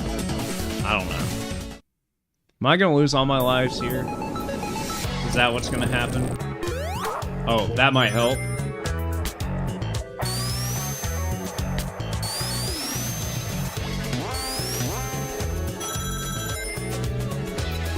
Alright, let's try that again. Let's figure out how this...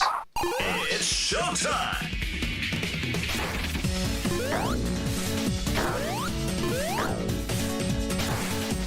Alright, so I just dodge these, but how do I actually hit this man?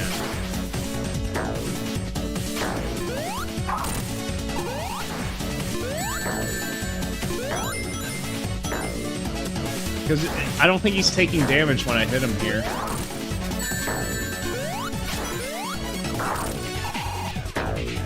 So I'm not sure what I'm supposed to do.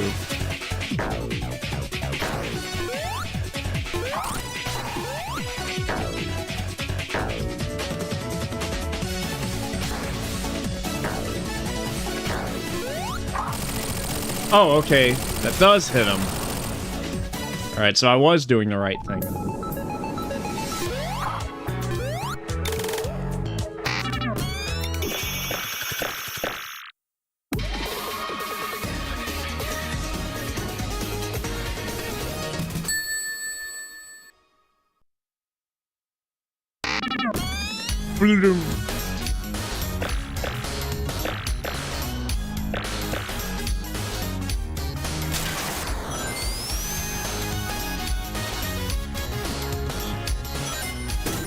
Whoa! Alright, let's try that again.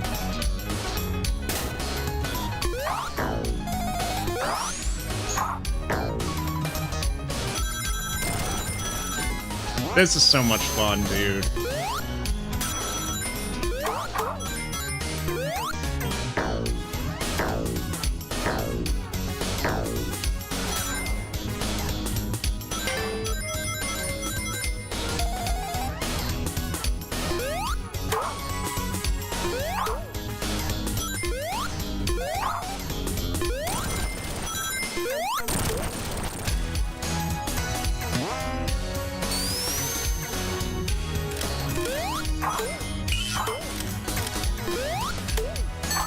Man, if I had this on my Steam Deck, I'd be playing this in bed. So if I'm playing anything in bed right now, it's gonna be Persona 5 Royal, my fucking New Game Plus. Which I haven't really done much on. I finished the Kamoshida arc on my New Game Plus, and I haven't really touched it since then. I got through... You know, when you get introduced to Mementos, and that's where I stopped playing it. I tried fighting the twins, because you can fight the twins in New Game Plus once you get to Mementos, but that didn't go very well. Even using my most powerful persona. I lasted longer than I thought, but yeah, I was just no match for him. No, no, no, no, no! Damn it, I missed that. Can I get back down there? Maybe not.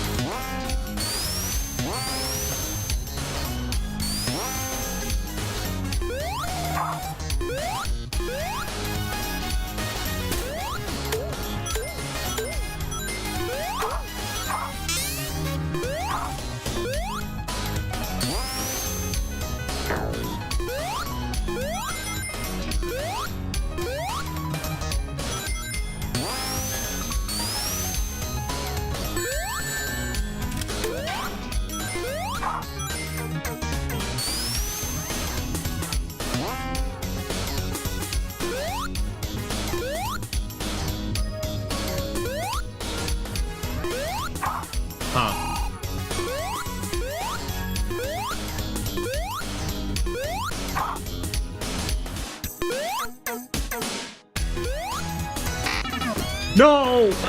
Fell forward again award, ladies and gentlemen. Alright, let's try that again, since I know I can get back down there.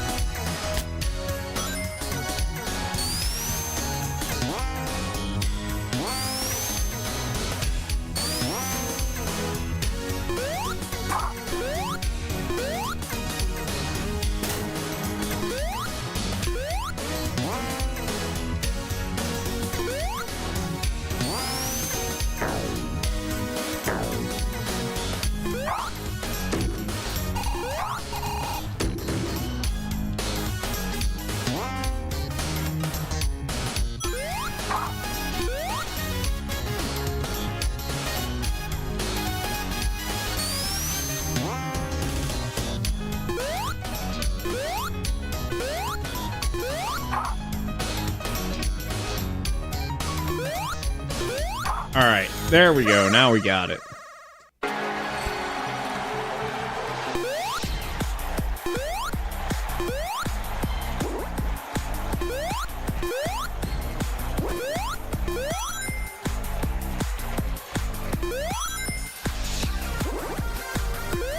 Now let's try this again and not fall off like a stupid ass. Oh, hell yeah.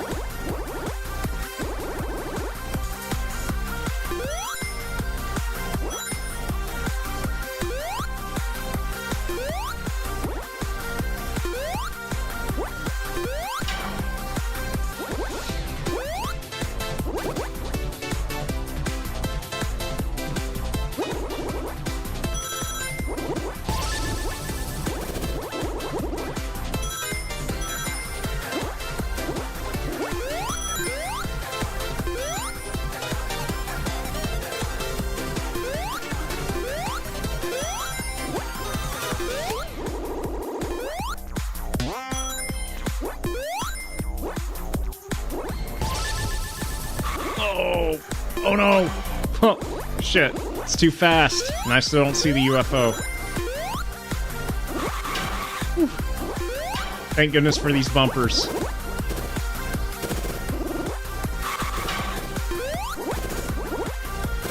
Alright, now... Aw, damn it, fell out again. Fell forward again award. Fuck.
What do you guys think of this mod? Those of you who are watching this, let's discuss. Because I need something to talk about. So I'm just not, you know...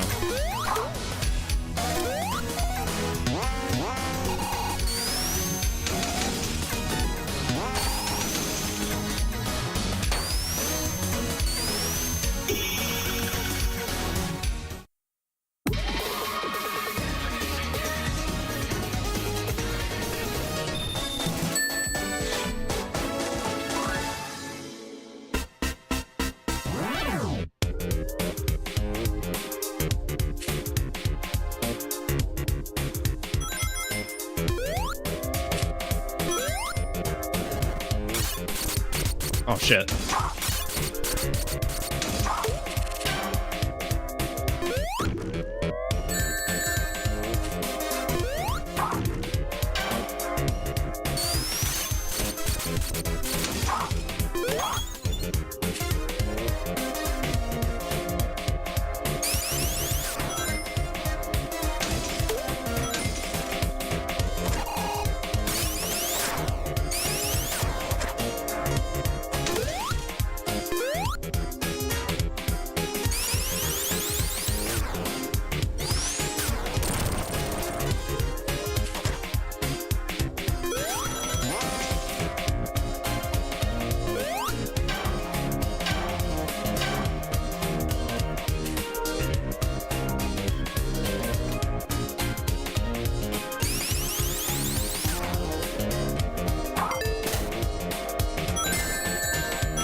Yeah, sorry if I'm not as talkative right now. Try not to be dead air. It's showtime! But I am just vibing, you know?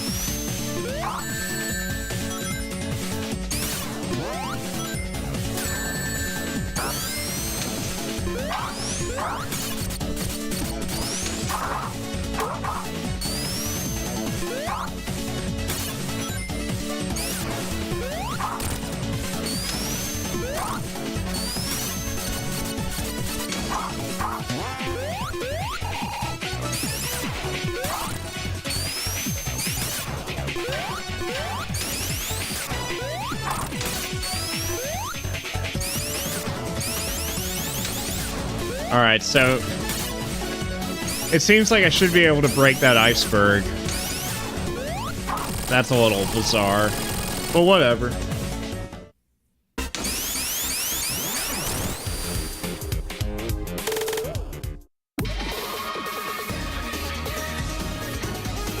Love the animations here.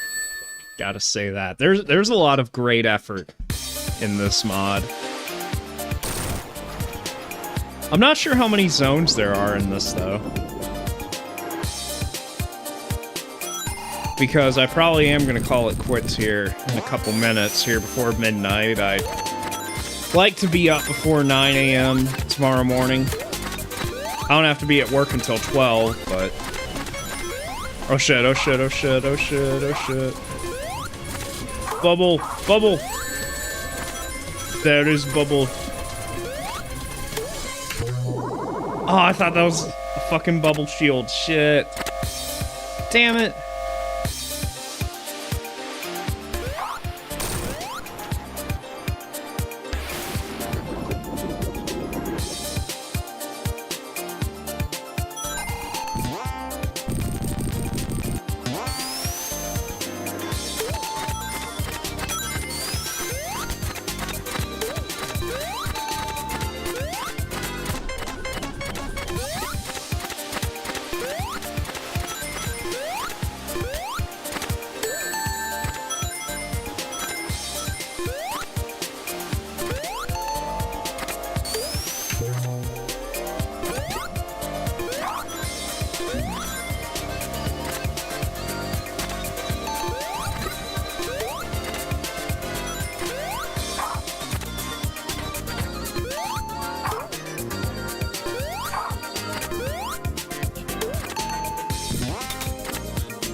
Oh, what?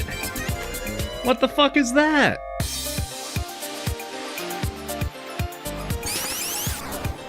What was that, dude? Oh, I think I know what I was supposed to do there. Keep forgetting. Fell for it again award, right?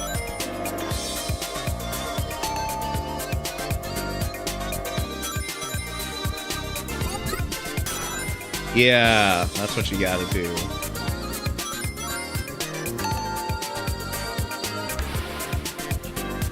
See, you have to actually remember the mechanics of Sonic.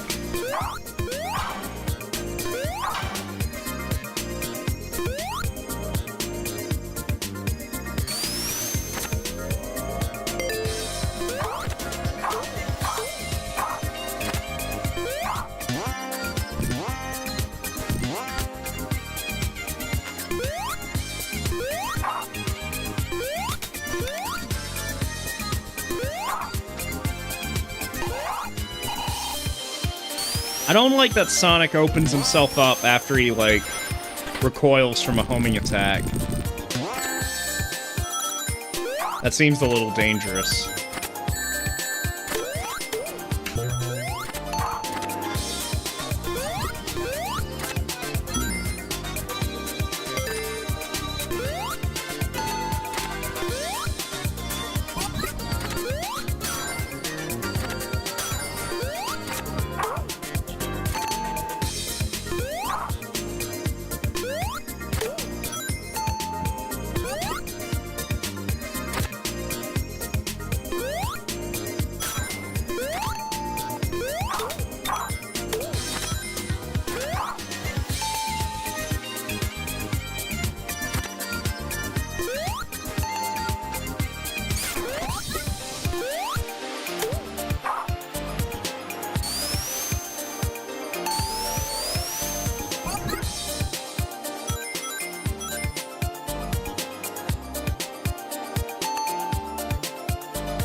What did that do?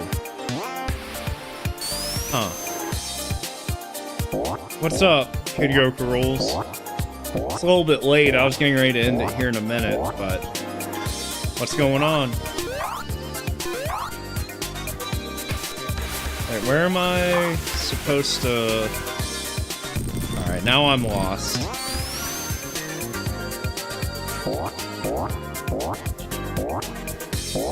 I have no idea.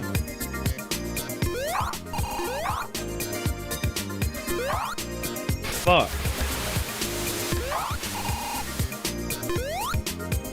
Heading to work this late? Graveyard shift?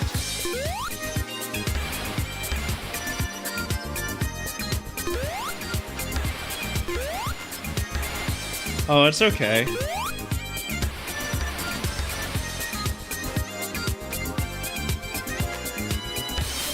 Good luck with work, holy shit.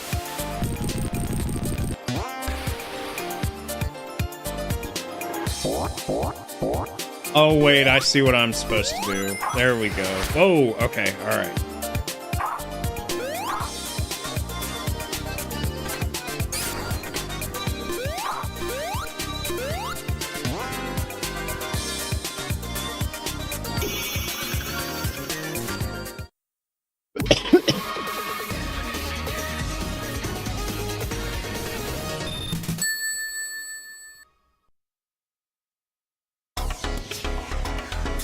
I'll probably, after I beat this stage, That's probably when I'll call it for the night.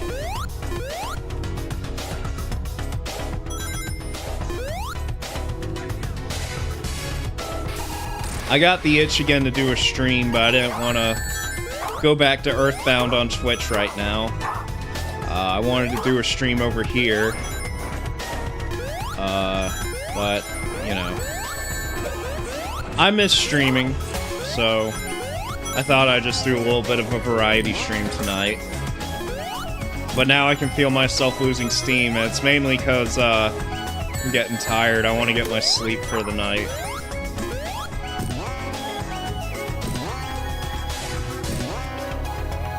Oh, that's okay, Ryusa. No problem at all. I'm probably, after I beat this level, I'll probably call it for the night.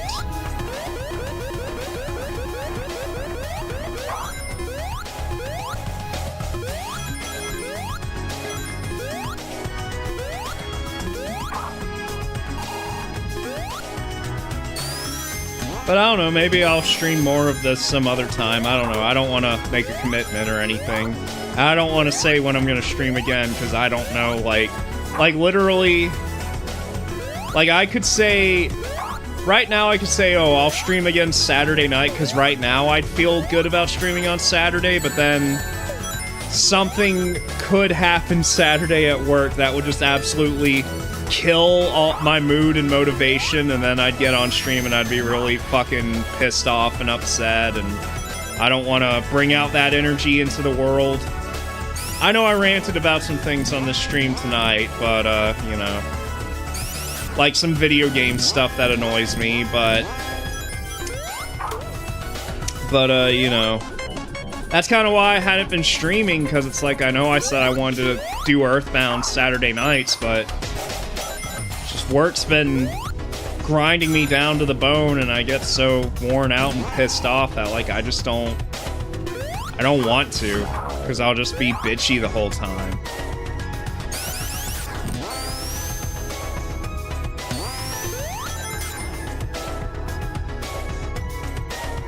And that's not productive on a stream, you know? And nobody wants to hear it, you know?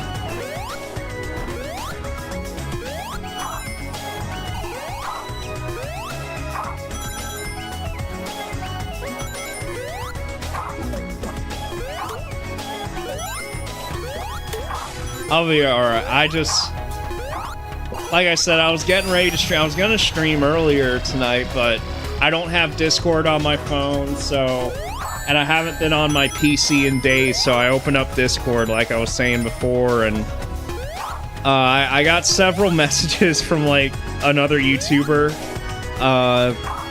from the other night. He had sent me some messages and, you know, was concerned about some things. So, you know, I had to respond to all that because I felt bad. But, you know, it's all good, I think. I don't know. Well, I deleted Discord from my phone because I just couldn't stand getting all the notifications, and, you know, I said my whole piece about Discord earlier. I just don't really like... I don't like Discord.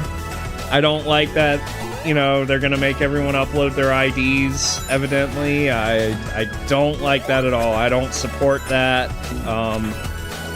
And I am looking for a good alternative, but that is gonna be tough.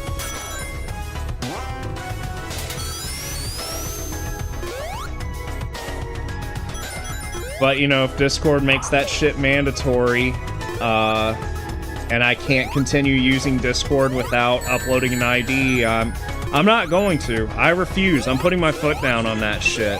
I absolutely fucking refuse to do that. Just out of principle, you know? Like, people shouldn't be okay with it on the basis of, well, everybody's doxxed anyway, so it doesn't matter. Like, no, it's the principle of the matter. We shouldn't have to be uploading driver's licenses to fucking... Shit, I'm gonna die. Fuck, couldn't get up. The surface is right there. But yeah, we shouldn't be having to upload our fucking driver's licenses just to use social media. That's literal fucking, like... That's like 1984 shit right there.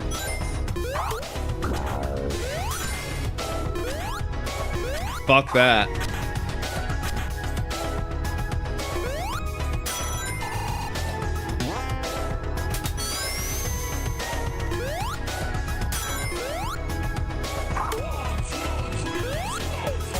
And I think just with the way the world's going right now, I don't think it's a bad idea to kind of look at the technology you use and see if you can find alternatives that actually care about your privacy, that are open source, that aren't predatory. And that's easier said than done, but like I cut all my streaming services. I use Tubi and Pluto because they're free, and anything else. You know, if I'm going to spend money on entertainment, I'm not going to spend money on a streaming service, you know? I'll fucking... If I'm going to spend money on something, I'll get a physical, like, DVD or Blu-ray. And if it only exists on, like, digital, then, you know, there's other ways you can get stuff. Like, I really want to watch Pluribus. That's Vince Gilligan's new show. It's an Apple TV exclusive. I actually got a 30-day free trial of Apple TV from some app that I use. I was able to claim 30 days for free, so I might start watching that on Apple TV, but I refuse to pay for it, you know. If I can find a good torrent of Pluribus, I'll download that, allegedly. I won't do it. I'd never do that. Because it's not out on Blu-ray or anything.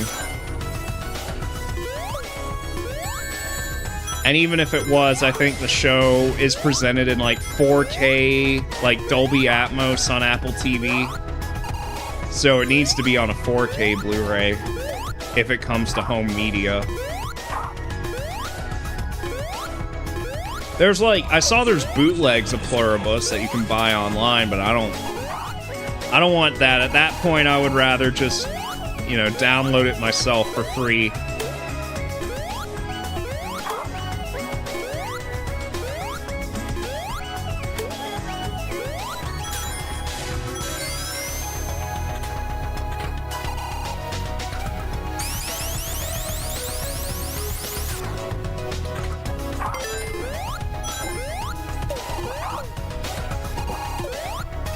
I think they'll do something like what Konami did with the Castlevania, like the DS collection, how they had that like remake of the arcade Castlevania. I know I went on a whole tirade about retro collections, but shit like that is cool. Where I think it was either the Castlevania the Advanced collection or the Dominus collection, but they had like an entire remake of Haunted Castle, like in it.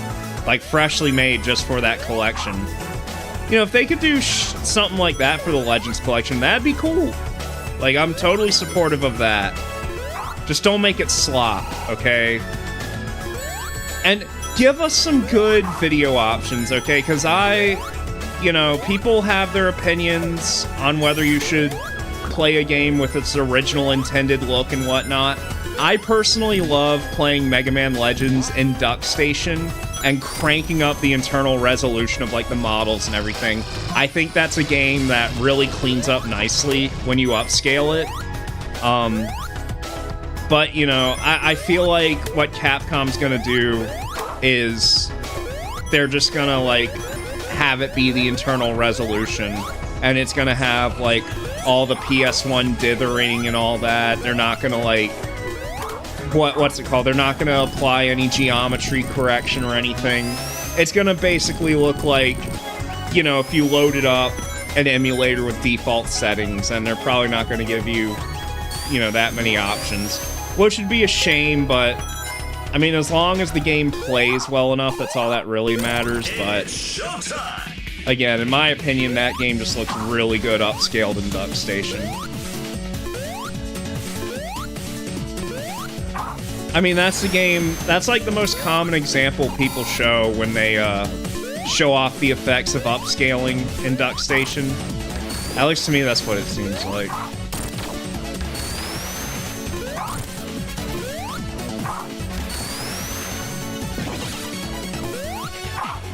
Am I gonna die once the timer hits 10 minutes? I think I am.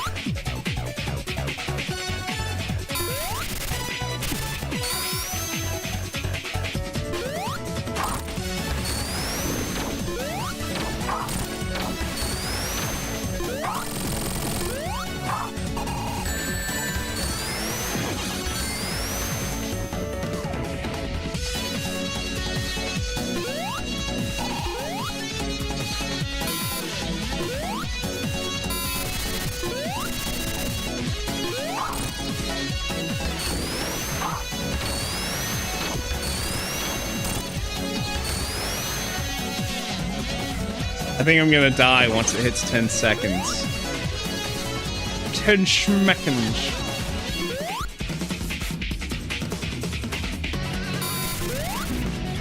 Wait, what? Oh, yeah.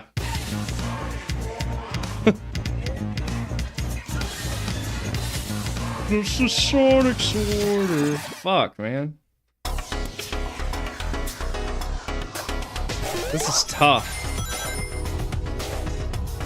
Alright, let's try that again. It's showtime!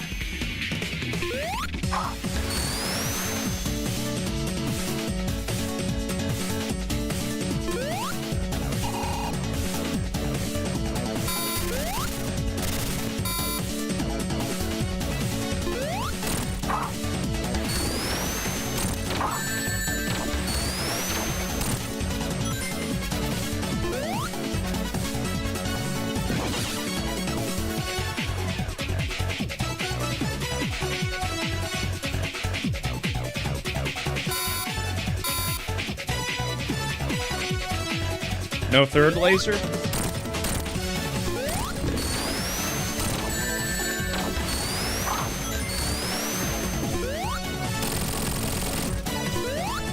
Got that one at least.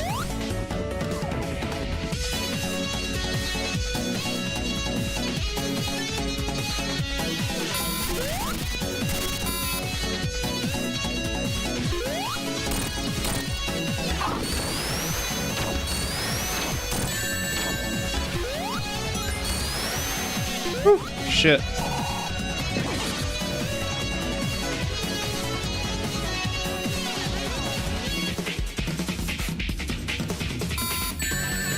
Aw, oh, damn, I shouldn't have been playing around. Fuck.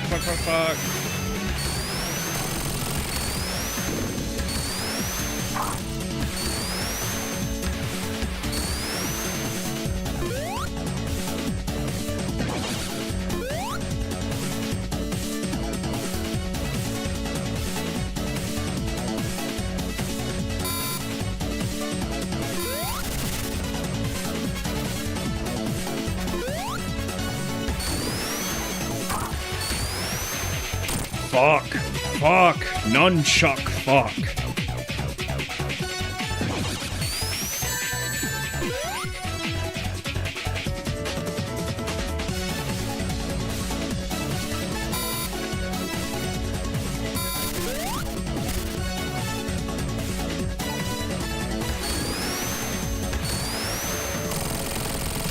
Finally, man.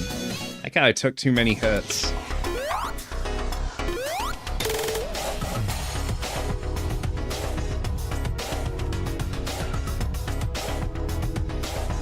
Oh.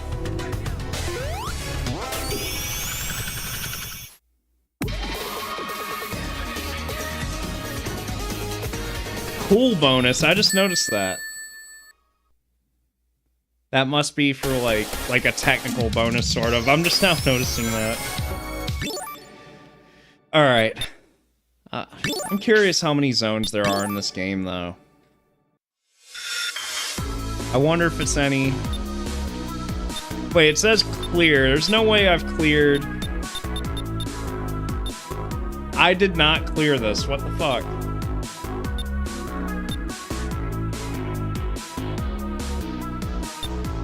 Why does it say clear? Is the saving bugged? Because I didn't clear this.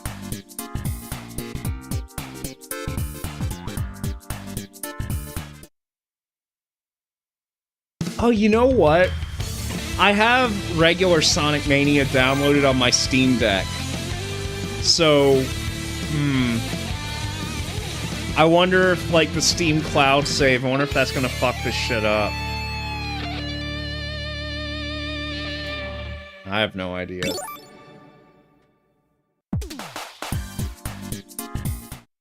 That would be something worth figuring out. But, I'm gonna get going. I'm gonna shower, go to bed, and get ready to tackle tomorrow. So, thanks for watching, guys. Hopefully I can get back in the swing of things soon, but it's just there's a lot going on. So, thank you guys, and Nemo, if you're still here, again, thank you for your donation earlier. Or not donation, I'm not a charity, but your contribution to the stream. That was very generous of you, and I just want to thank you for that again, if you're still watching. But, yeah, have a good night, everybody. I'll see ya when I see ya.